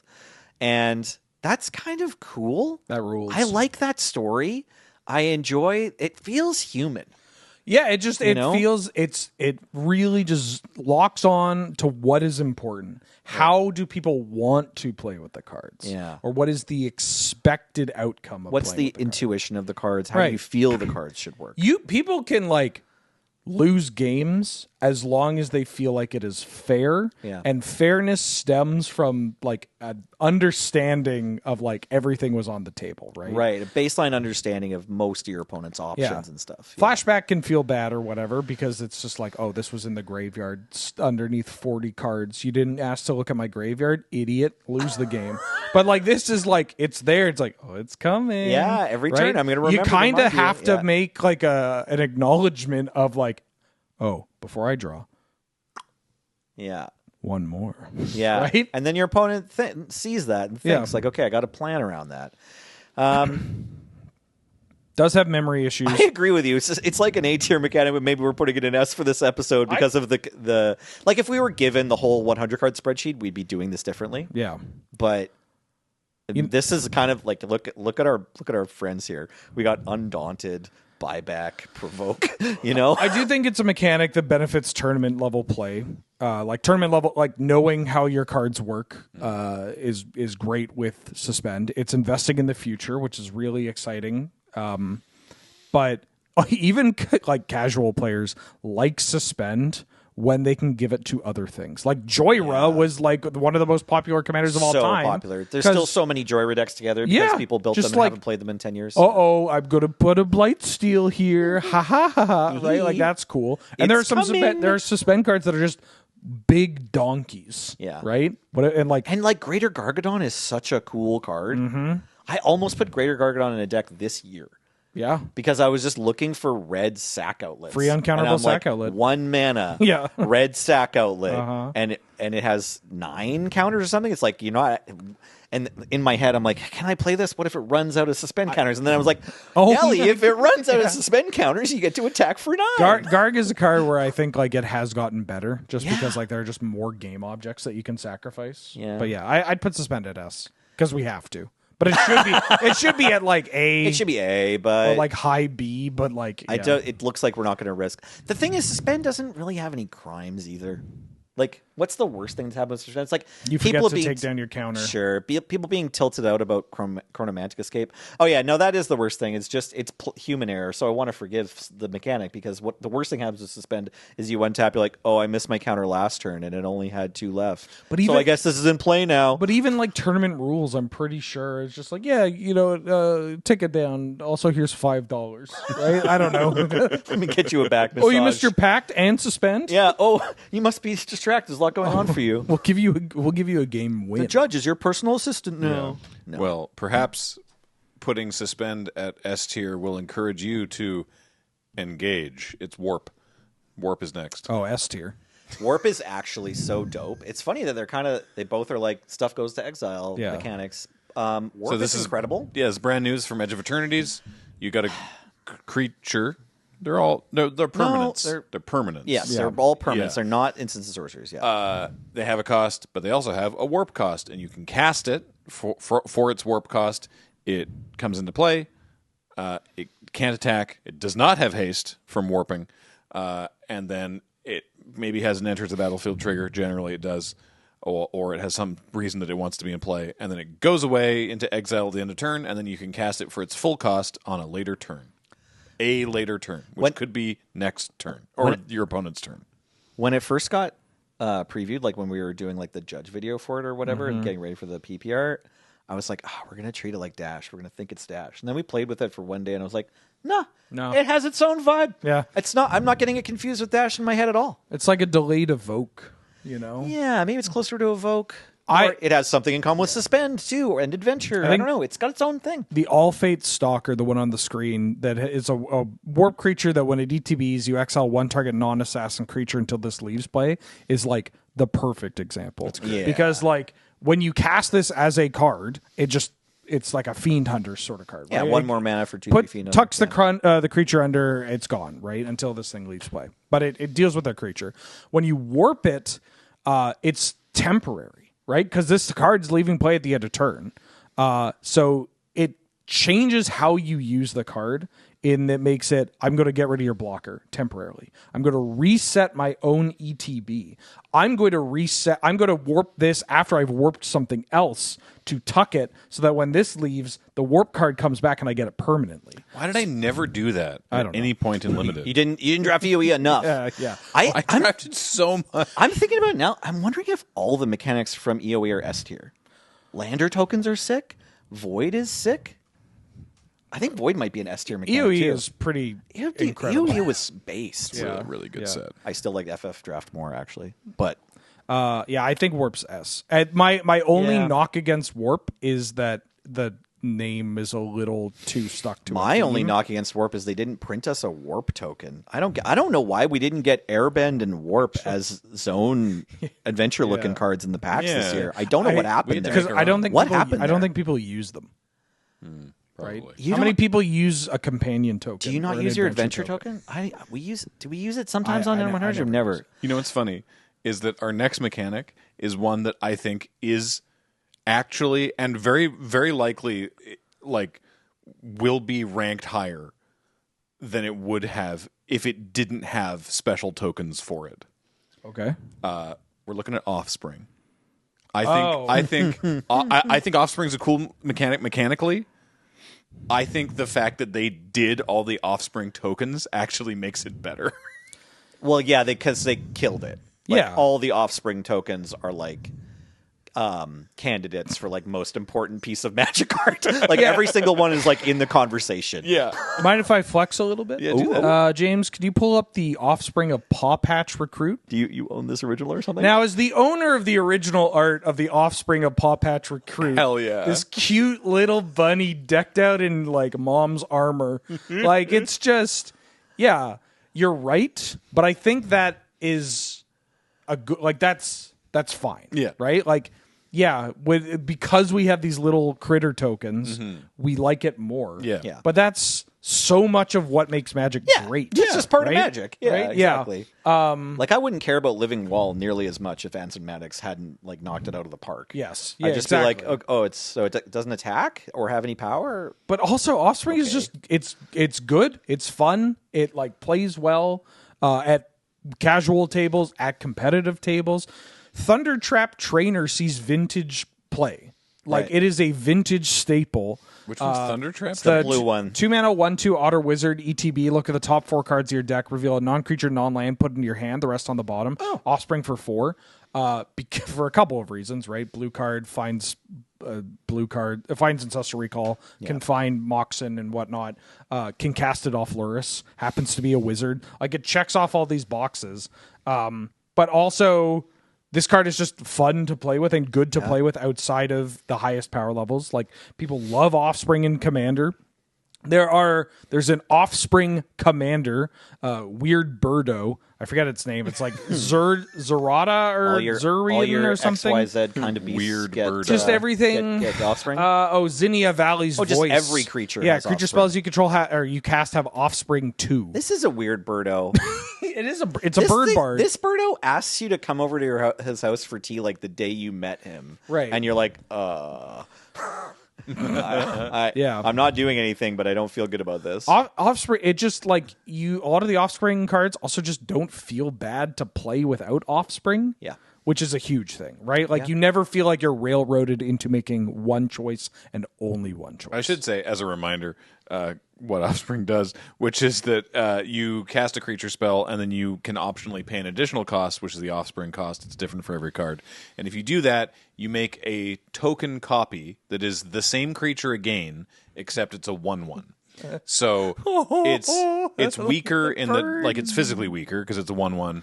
It's more disruptible because it's a token, but you still get the enters trigger, and you get a second body. My favorite, no shade to Paw Patch Recruit because that's wonderful. My favorite Offspring token is the one for Manifold Mouse because it looks like this. Oh yeah, this mouse is just waving knives around, being like, "Look at me!" What That's are you the most holding? important one in A Standard. knife. Yeah, actually. No. Yeah, it's a mouse with a knife. I think it speaks volumes that for all the crimes of Bloomborough in constructed Magic, which there are many, we're still just like, oh, look at this little mouse guy who helped ruin Standard and Pioneer. You did. The token for Manifold Mouse gives me the vision of it's the bit from The Simpsons of like, I'm just gonna walk the way that the one leg is like way up in the air and the arms are wild. It's just like, I'm gonna march this way, swinging both my knives, and if you get in the way, I mean, brother, if I had the money to buy every Offspring original art, you better believe I would. There's the sword, the flower sword master mouse. It's like the 1-mana white one. It's so cute. Oh, and the intrepid rabbit. Oh, yeah, S tier. I'm fine with S tier. I just want to go back because we're talking about the tokens so much. I want to go back. No.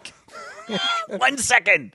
I have this thought about the adventure tokens where it's like nobody's using them. Yeah. That's the thing. You do want to use them now because there's like 4 different reasons that your creature is in exile. Dog, it's all exile. Just remember. Okay, move on. All right. How's about this? I don't have a good segue. Okay. It's reinforce. It's pretty middle of the pack. So, I forgot about reinforce. Yeah, it's how does reinforce work? So reinforce is an ability that's specifically only on. No, it's not only on creature spells. It's on a bunch of different things, but it's all. It's an ability. Pay the cost for reinforce, and then you put N +1/+1 counters on target creature. Always just targets one creature, but it's an ability, and you discard the card. Mm-hmm. So the cost is paying the mana and discarding the card, and the ability is getting the reinforced number of counters on one creature. So they're all just like, it's this thing you see Burrington Bombardier if you're watching, which is a 2/2 flyer for 3, or you get a pump spell at instant speed, like, and kind of uncounterable, right? Because you're discarding the card. And like that second part sounds like it's powerful and flexible, but it turns out that barely any of them matter. The 4 mana to make 3 1/1 elves gets played because you want to do that. And in rare scenarios, instead, you pump your creature, like you save your Elvish Arc Druid. Yes, Hunting Triad gets played and has been reprinted. This one's cool because it's go wide or go tall, right? Exactly. Well, it's mostly it's just go wide, but like sometimes you save your creature. Right. That's what I mean. Expensive, God's willing. Yeah. This one's also at least a kindred sorcery, so like it's it has more flexibility there. Yeah, they didn't put it on a lot of good cards. Like that, this is kind of the best one. My problem with reinforce is I don't think you can make it good. Sure. I don't think you can put it on good cards. Sure, it's not like a whole mechanic. You know what I mean? It's like every spell is now a modal spell, which it's kind of cool that it's uncounterable. It's kind of cool that you're discarding the card for cards that care about that, but like it's like really strong. If it was on a good card, like say they just tweaked the stats, it's like so that now you can discard your card for not enough mana to get too many +1/+1 counters on your creature. Mm-hmm. It's like, well, now that's really good. And you know what I mean? Like, yeah, sure. They've tried to make it like there's only 11 cards with reinforce, and 4 of them are from Modern Horizons 2. Yeah. Okay. Yeah, they brought. Well, that's what I mean. Like, it's like if you're going to try to make reinforce, and like still can't really. But it's still cracked. Like that Hydra, Ren's Run Hydra. Yep, that's the one. That card's messed up. It's like an X Hydra with reach, and then has reinforce X, and this thing is just fireball. Right. Okay. Instant speed fireball. Right. Yeah. Okay. So that's a sign of a bad mechanic if it's like impossible to balance. Yeah. It's not like super exciting either. I think it's a C tier. I like C. Yeah. Let's throw it in C. I have a soft spot for reinforce because I keep looking at reinforce cards. I'm like, is this good enough for Canlander? Oh, really? Maybe? Like that Hydra. I thought about playing that Hydra. Right. There is a 1-drop. Like there's a 1/1 creature. The Mosquito Guard? Yeah, that has reinforced. I forgot. Wizened Sen Enjoyer 42 or 420, excuse me, has logged on. 1981 Wizened Sen. Yeah. Okay. Next we have, this is another mechanic that I was like, I've never heard of this before because it's on... not that many cards. D tier. Specifically, not only that, but like not that many cards that were not easy to find or get, and I think I have one of them total. It's Living Metal. Metal. Transformers? D tier. So Living Metal is on all of the Transformers, and it says, as long as it's your turn, this vehicle is also a creature. So it's just... So it's a creature. They're just artifact creatures that are vehicles, because the joke about Transformers is that they're cars. also. So they wanted them to be vehicles for flavor reasons, but they wanted them to be animate themselves. So that it's a static ability that just says these vehicles are always creatures. Maybe someday I'll get over the fact that all these transformers say convert to transform. Yeah, I might. It's a whole thing. Man. I might. Who knows? I just have a hard time getting through reading the card and being able to like it. Yeah, if there was ever a UB that would get me to like UB sets, it should have been Transformers, and they biffed it. I don't know why. We don't need to get into it now. Sure. I don't fully understand the legal ramifications of convert versus transform. I'll explain it to you for 50 minutes off camera. Okay, it's like the Kleenex thing. It's like they don't want to lose they don't want to like generify the term transform. Can't generify something. Transform. Yeah. And then the back of the cards all say living metal because they want it to be mechanically a vehicle but flavorfully a creature. James, I'm impressed that this one made the cut. There's like 20 cards That's with a good it. point, actually. With living metal, yeah. Yeah. Okay. D tier, dog. 20. There's a lot of Transformers. Were there that because many? it's a How many tie-in. secret layers were this there? is it was just it was the extra product for Brothers War as a tie-in with a very specific line of toys. Okay. What happened to my game? I mean, this should probably be C tier, but I'm willing, like on a mechanical level, should be C tier. Some of the Transformers cards are kind of cool.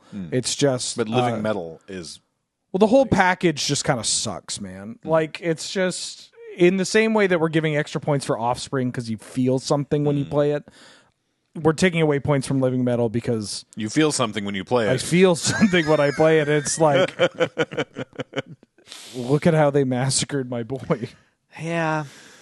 All right. Yeah. Well, then we can cleanly move on to further unleashing the both of you with Unleash. Oh, banger. Ooh. Banger alert. So this was from Return to Ravnica block. This is the Rakdos mechanic from Return to Ravnica. Unleash says you may have this creature enter the battlefield with a +1/+1 counter on it, and if it has a +1/+1 counter on it, the creature can't block. So either you get a creature or you get a slightly bigger creature that can't block. Banger. Draft format was so good. It's very good. Oh man, it's partly like a Glory Days thing, but I'm trying to. we have an pull up all S, an the A, and a Unleash. B slot left. We have an S, an A, and a B Oh, slot I think left. this could be an S or an A. I'm the same. I'm wondering if we're supposed to hedge our bets that this is the S of the. Just so you know, you have 2 A slots. You have an S, 2 A's, and a B. Oh, You've got then 4 easy left. A. Okay, let's Call just put it in me A. Emma Stone's early career yeah. because I'm easy A. Hell yeah. Stanley Tucci, what's good? So there are 16 vintage legal cards. No, there's even less than that. There's like a handful, like 12 or so cards with Unleash that were printed with like Unleash proper. A handful of them saw constructed play. Rakdos Cackler, the 1-mana 2/2. The Thrill Kill Assassin, the Death Toucher. Yep, love good Thrill in Kill draft, Assassin. but also saw some. Did this get played? It saw a little bit of Type 2 play. Little Okay, standard. all right, yeah. all right. Not a ton. Okay. Gorehouse Chainwalker, the 2-mana one saw that some we saw. standard play, too. My favorite, Exava Rakdos Bloodwitch. Saw some vintage play. Vintage play. It's like for a very short window of Exava time. is 3/3 for 4 mana, 3 black-red, Was this with in First Affinity? Strike and Haste No. and Unleash, and each other creature you control with a +1/+1 counter on it has Haste. So really good at killing Jace the Mind Sculptor. you get Right. the upside of Riot Yeah. with Unleash as This well. bad boy killed Jace, and Tezzeret, which was important. Right. If they +2'd, you got the Jace died unsummoning Exava, right? Yeah, this was also when I say like niche, that's such a short window Yeah. of the relevance of like was like a Jace month or something. and some other planeswalkers. And Cavern of Souls was printed, and you could name human and protect your Dark Confidant, your Yixlid Jailer, and your Exava. Right. So, like, it just happened to line up really well, but that's just one of those things that you experience or see, and you're like, well, I'm never forgetting about this, right? I think this is such an easy A. Mostly it was just a fantastic limited. Splatter Thug, too. They love found a way to make the giant, whatever that was. the Blood Fury Giant. Yeah, Blood Blood Fury Fury Giant. Yeah, or Blood Fray. Yeah. The Splatter Thug, really good. 3-mana 2/2, First Strike Unleash. First Strike, miserable mechanic, but mostly on blocking. Yeah. But you incentivize players to be like, you gonna block? You're Rakdos, baby. You want to make it a 3/3 can't block. Wizards liked Splatter Thugs so much that they started printing first strike only on your turn. Yeah. Right? Like we've seen that more recently where it's like, yeah, you can have first strike if you only attack. Yeah. Yeah, it rules. First strike, if you haven't run into it ever before, first strike on blocks is like particularly problematic if they play a second one. Because now the first strike creatures get to like wall together and take out any attacker that has less toughness than their combined power. And that sucks. And the game gets slow as hell. Second one is actually great for Unleash because the first one you can unleash it, and like the second one, maybe if you need to block or like you're worried about them like changing the tides, you could play the second one as a blocker. Like sometimes you just need another body with X amount of stats, but you also want to like try to prepare for the worst. So it's kind of cool. You might have the same card that you play differently. Yeah, and it's going in A. Let's put it in A. It's an A tier mechanic. Now we have an S and A to B left, but yeah, it's just like really rewards your skill cut. It really tests your skill and forces you to gamble a bit sometimes because often you would, if you unleash the first unleash creature, you had to then unleash all of them and just go for it. Yeah. And if you wanted to pivot, like Wheeler was just saying, like actually just have a blocker and keep attacking with one, it's like, well, that's also dangerous water to tread as your opponent might play a bigger green-white creature to block your unleash creature. And now if you have like a 3/3 first strike unleash and they have a 4/4 that you don't have a way through, it's like now your creature's just not doing anything. So it's risky, but it's exciting. Our next mechanic should not get any extra points for this, but is in it does contribute to my top 5 of favorite non-flavor text that appears on Magic cards. It's gift. Oh, the gift mechanic. Because I love reading the rules text. Gift a tapped fish. It's the Bloomborough episode. Yeah. This gift just says you may promise an opponent a gift as you cast the spell. If you do, they get that. They get a tapped fish, or they draw a card, or something else. And then if you do that, then this card is better. In the case right now, we're looking at Longstock Brawl. It's a single green mana. Choose a creature you control and a creature you don't control. They fight each other, but if you give your opponent a 1/1 tapped fish, then you also put a +1/+1 counter on your creature. Are you mad about Into the Floodmaw? Like, is there? I don't know. No, I'm a flood. I mean, Floodmaw enjoyer. Do you mind getting Floodmawed? Buddy, I'm bouncing their Thalia and I'm tendrilsing. Like I'm the Floodmaw guy.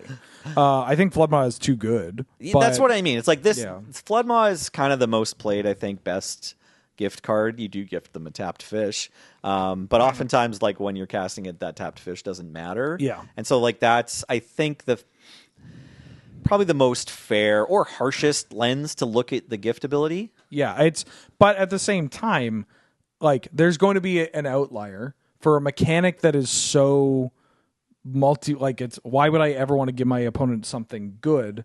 And the answer is, well, you give them something that is technically good but is unlikely to matter. Right. And that's how you get this kind of mechanic on a card that sees tournament play. Whereas if this was like Commander, who cares? Sure, right? Yeah. I bounce your thing and I give Graham the fish. Right? Yeah, which rules. So I would say the fact that there is there's Floodmaw, there's another gift card that's Dewdrop Cure is also played. Yeah, a bit in our farm. The Parting Gusts sees play too. Parting Gusts sees play. The fact that Parting Gusts is a really cool card. That there are gift cards that see legitimate constructed play. When like previous season, everybody's like, "Oh, this is Commander only." I hate how they're printing Commander cards into Standard. Same also, but like this is one of the ways to do it. Right? I think. Yeah, I agree. My only downside for this is also an upside in that I think gift is there are certain like this is a cool effect that you could have in a variety of settings, donating a variety of things, and gift takes away from like. I don't know, certain settings, right? Like you could have cards that blow up a thing and then give you a token of a sort. You're not gifting it to them if thematically, like I guess you just don't make those cards as gifting. Is your problem with gift that like you can't put it on most of the Magic cards that you would play because it's like this is thematically so weird, you know, like. My problem with gift is that it could be just like the evergreen version of blow up a thing and you get something in return. Like emergency exit, like they make a lander, right? You're gifting a lander to them in a way. There's some rules implications that would shift stuff around, but like You could see gift getting evergreened. I could see gift being evergreen if it was a different word. Right. But also, the fact that it is gift is so sweet, right? Yeah. It just plays. It makes for very cute moments where it's like, I'm going to gift you a fish, and it's like, buddy, we're playing for $1,000, right? Like, that's charming, right? It's a little whimsical, right? Which is fitting for Bloomborough, and also kind of a part of Magic the Gathering I love is that there's whimsy alongside the Phyrexians, and also this bald kid from a Nickelodeon show. I don't like that part, but like, the gifting, like it's nice. I think gift is an easy S. I think we want to tentatively S tier. I'm a little worried that there could be one more mechanic that I like more, but let's S it. There's only 2 left, and we've had a lot of stinkers left. There's 2 left. There's one that I think safely will not be S tier. Sure. Good. Okay. But it's not the next one, so this is up to you. Equip. Huh. Oh, the equip cost. The equip ability from Mirrodin, Leon and Scimitar set symbol, right? I mean, yeah, the equip cost. So, like, I guess this is also just equipment. the mechanic of having equipment. Card type equipment. I assume, yeah. The actual keyword ability is just equip. But really, I suppose for this, we're looking at equipment. Okay. I'm actually okay putting equip at A. Yeah. Well, would you have rather put equip at S? Think about Magic before equipment. Yeah. Right? And like one of the first things we try to teach you to get better at like having enough credit to play the next week's draft is don't play auras. Don't play auras. You play auras on your opponent's creatures. Don't play auras on your own creatures. And you're like, oh, but I just want to put regenerate and fire breathing on my stuff. It's like, yeah, but when I was a child, I played with childish things. And when I became an adult, I put away the things of childhood. Yeah, so auras are traditionally sketchy. Nowadays, there's tons of stuff with like Hexproof and Shroud, and it's a different story. But before equipment, auras were like a trap. And so they tried to let you have the things auras were doing on a thing you can reuse. Yeah. And it sort of worked. Sort of. Not to be too much of a millennial, but I had to put this in the mindset of The Simpsons, where it's like, am I going to evaluate equipment on like the years where equipment mattered? Like where equipment was good, or where you paid the equip cost? Yeah. Or am I going to evaluate Remember when you used to pay the equip cost? Right? That's the thing. When you're like, it's equip, I'm like, oh, we don't do that anymore. Yeah. Corey Steelcutter puts it on. Yeah. Job select makes me think about paying rent, but it also gives me the token. But right? look at the beginning of my combat step. I can equip one equipment to any one of my creatures. Yeah. And it has Ward Payrabon's power. Yeah, exactly. Life, right? It's just like, I hate the design space for equipment and vehicles right now. I think it kind of stinks, and I think they painted themselves into this corner. Somebody who wants those card types to matter has a little too much power right now. Yeah, and it doesn't deliver with like the way that the game is going. Outside of Commander, they're supposed to be support which is cards. cool, and again, most popular format. That's kind of relevant. I don't know. We should probably put equipment at S. Because of how it was 10 years ago. The Simpsons analogy I was trying to make is like, I'm going to evaluate the show mostly on the first like 10 seasons or so. Okay. Right? I wasn't sure what this but like was. I'm not going to necessarily look at it and be like, oh, right, there was that episode where like Elon Musk was there and Lisa's like, he'll save the world. He's a super genius. Like equipment is like, am I going to evaluate this on how much impact it had on the game and the bone splitters and the sword of X and Y and even like the shadow spears and whatnot, more recent examples. Yeah, even if you think The Simpsons is bad now, you can't be like, no, it was never. Can't ignore what it did to the landscape of television, of animation, and for the Magic version of like the game, right? Equipment is now. They made a new type of card, right? A subtype of card that is now so ingrained in the game. It was obviously a good enough ability that they kept doing it year after year, right? And it pains me to see it turn to mush. But like, I think we got to put it A and then swap it with suspend or something. I feel like if I was at Wizards, like the year Jitte hit standard, I would have been like, okay, let's just stop. They kind of did. Right, they did for like a year or two, right? Yeah. But anyways, there's so much going on with Equip. It is a little bit like not as much, but it's a bit like trying to figure out where we're supposed to rank creature as a card type. I think the game would be worse without equipment. It's actually hard to picture what the game. But I don't think now. the game would be worse without suspend. I Sure. think like you would, Sure. maybe it's a little bit worse, but that's... Well, we got one more mechanic. We've got to figure out if it's more desperate that it gets into a different tier. Will our final mechanic of the day be the ultimate champion? Probably not, because it's champion. Hey, we're going back to Lorwyn soon, or maybe we're already there by the time this is aired. Sorry. Little peek behind the curtain when we recorded this, when the clips hadn't come out yet. I'm going to read you the example we have here, which is Ren's Run Packmaster. It's 3 and a green for a 5/5 elf warrior that says champion and elf. So when this comes into play, sacrifice it unless you exile another elf you control, and then when this leaves play, that card comes back. This has other abilities. All right, it's the 2-hour mark on this thing. Yeah. I'm just going to cut to saying I'd rather put it at C, but B is fine. Yeah, I actually like Champion quite a bit. Really? I feel like there's a lot of... I don't like the current iterations I'm lower on, but it's in that realm of like, there's something here that could be really cool and flavorful and like evocative. Storytelling. Yeah, and like also just like fun to play with. The top-down design of it is cool. The in-game mechanic, I just find like... I'm only ever showing up to a table to explain that champion doesn't work the way someone wants it to. Right, yeah. Like Judge, what does champion do? I leave, both players are sad. Yeah. That's my experience with it. Right. But the idea of champion is because that's what it's I'm super saying. cool. If they have to have the thing that they're going to champion, and because it's champion blank. Yeah. Well, sometimes it's creature, but yeah. Yeah. But all you need to do is turn that when into an as.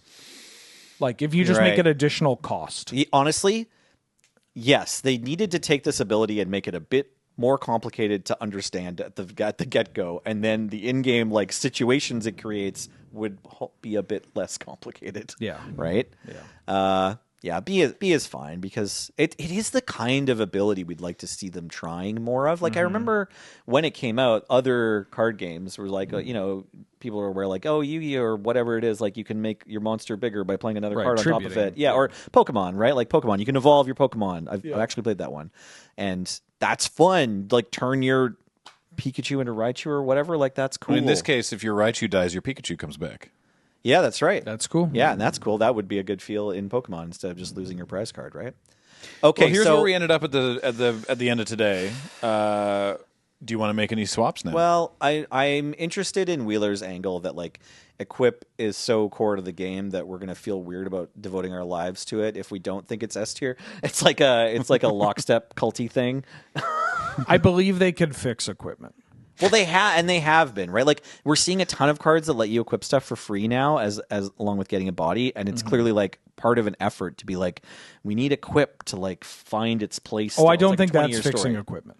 No, but they're working with equipment, right? Right. Yeah. They're trying to find a equip, path I forward. can fix him? That may not be the path, but they're trying to find a path. They understand the value of equipment to the game. Yeah. And they need to find a way to make it relevant, or they want to find a way to make it relevant.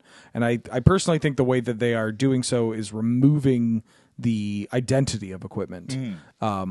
And that stinks.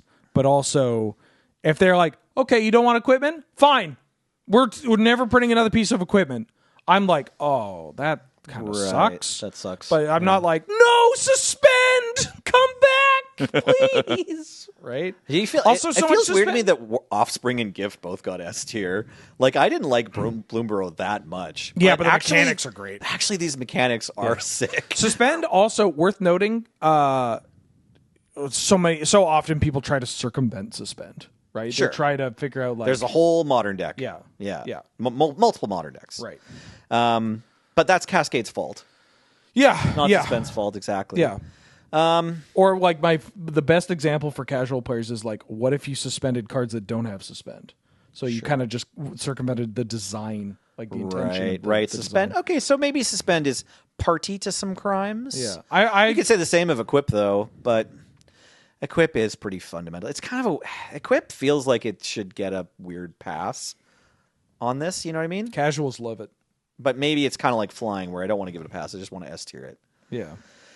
Okay, I love our D tier.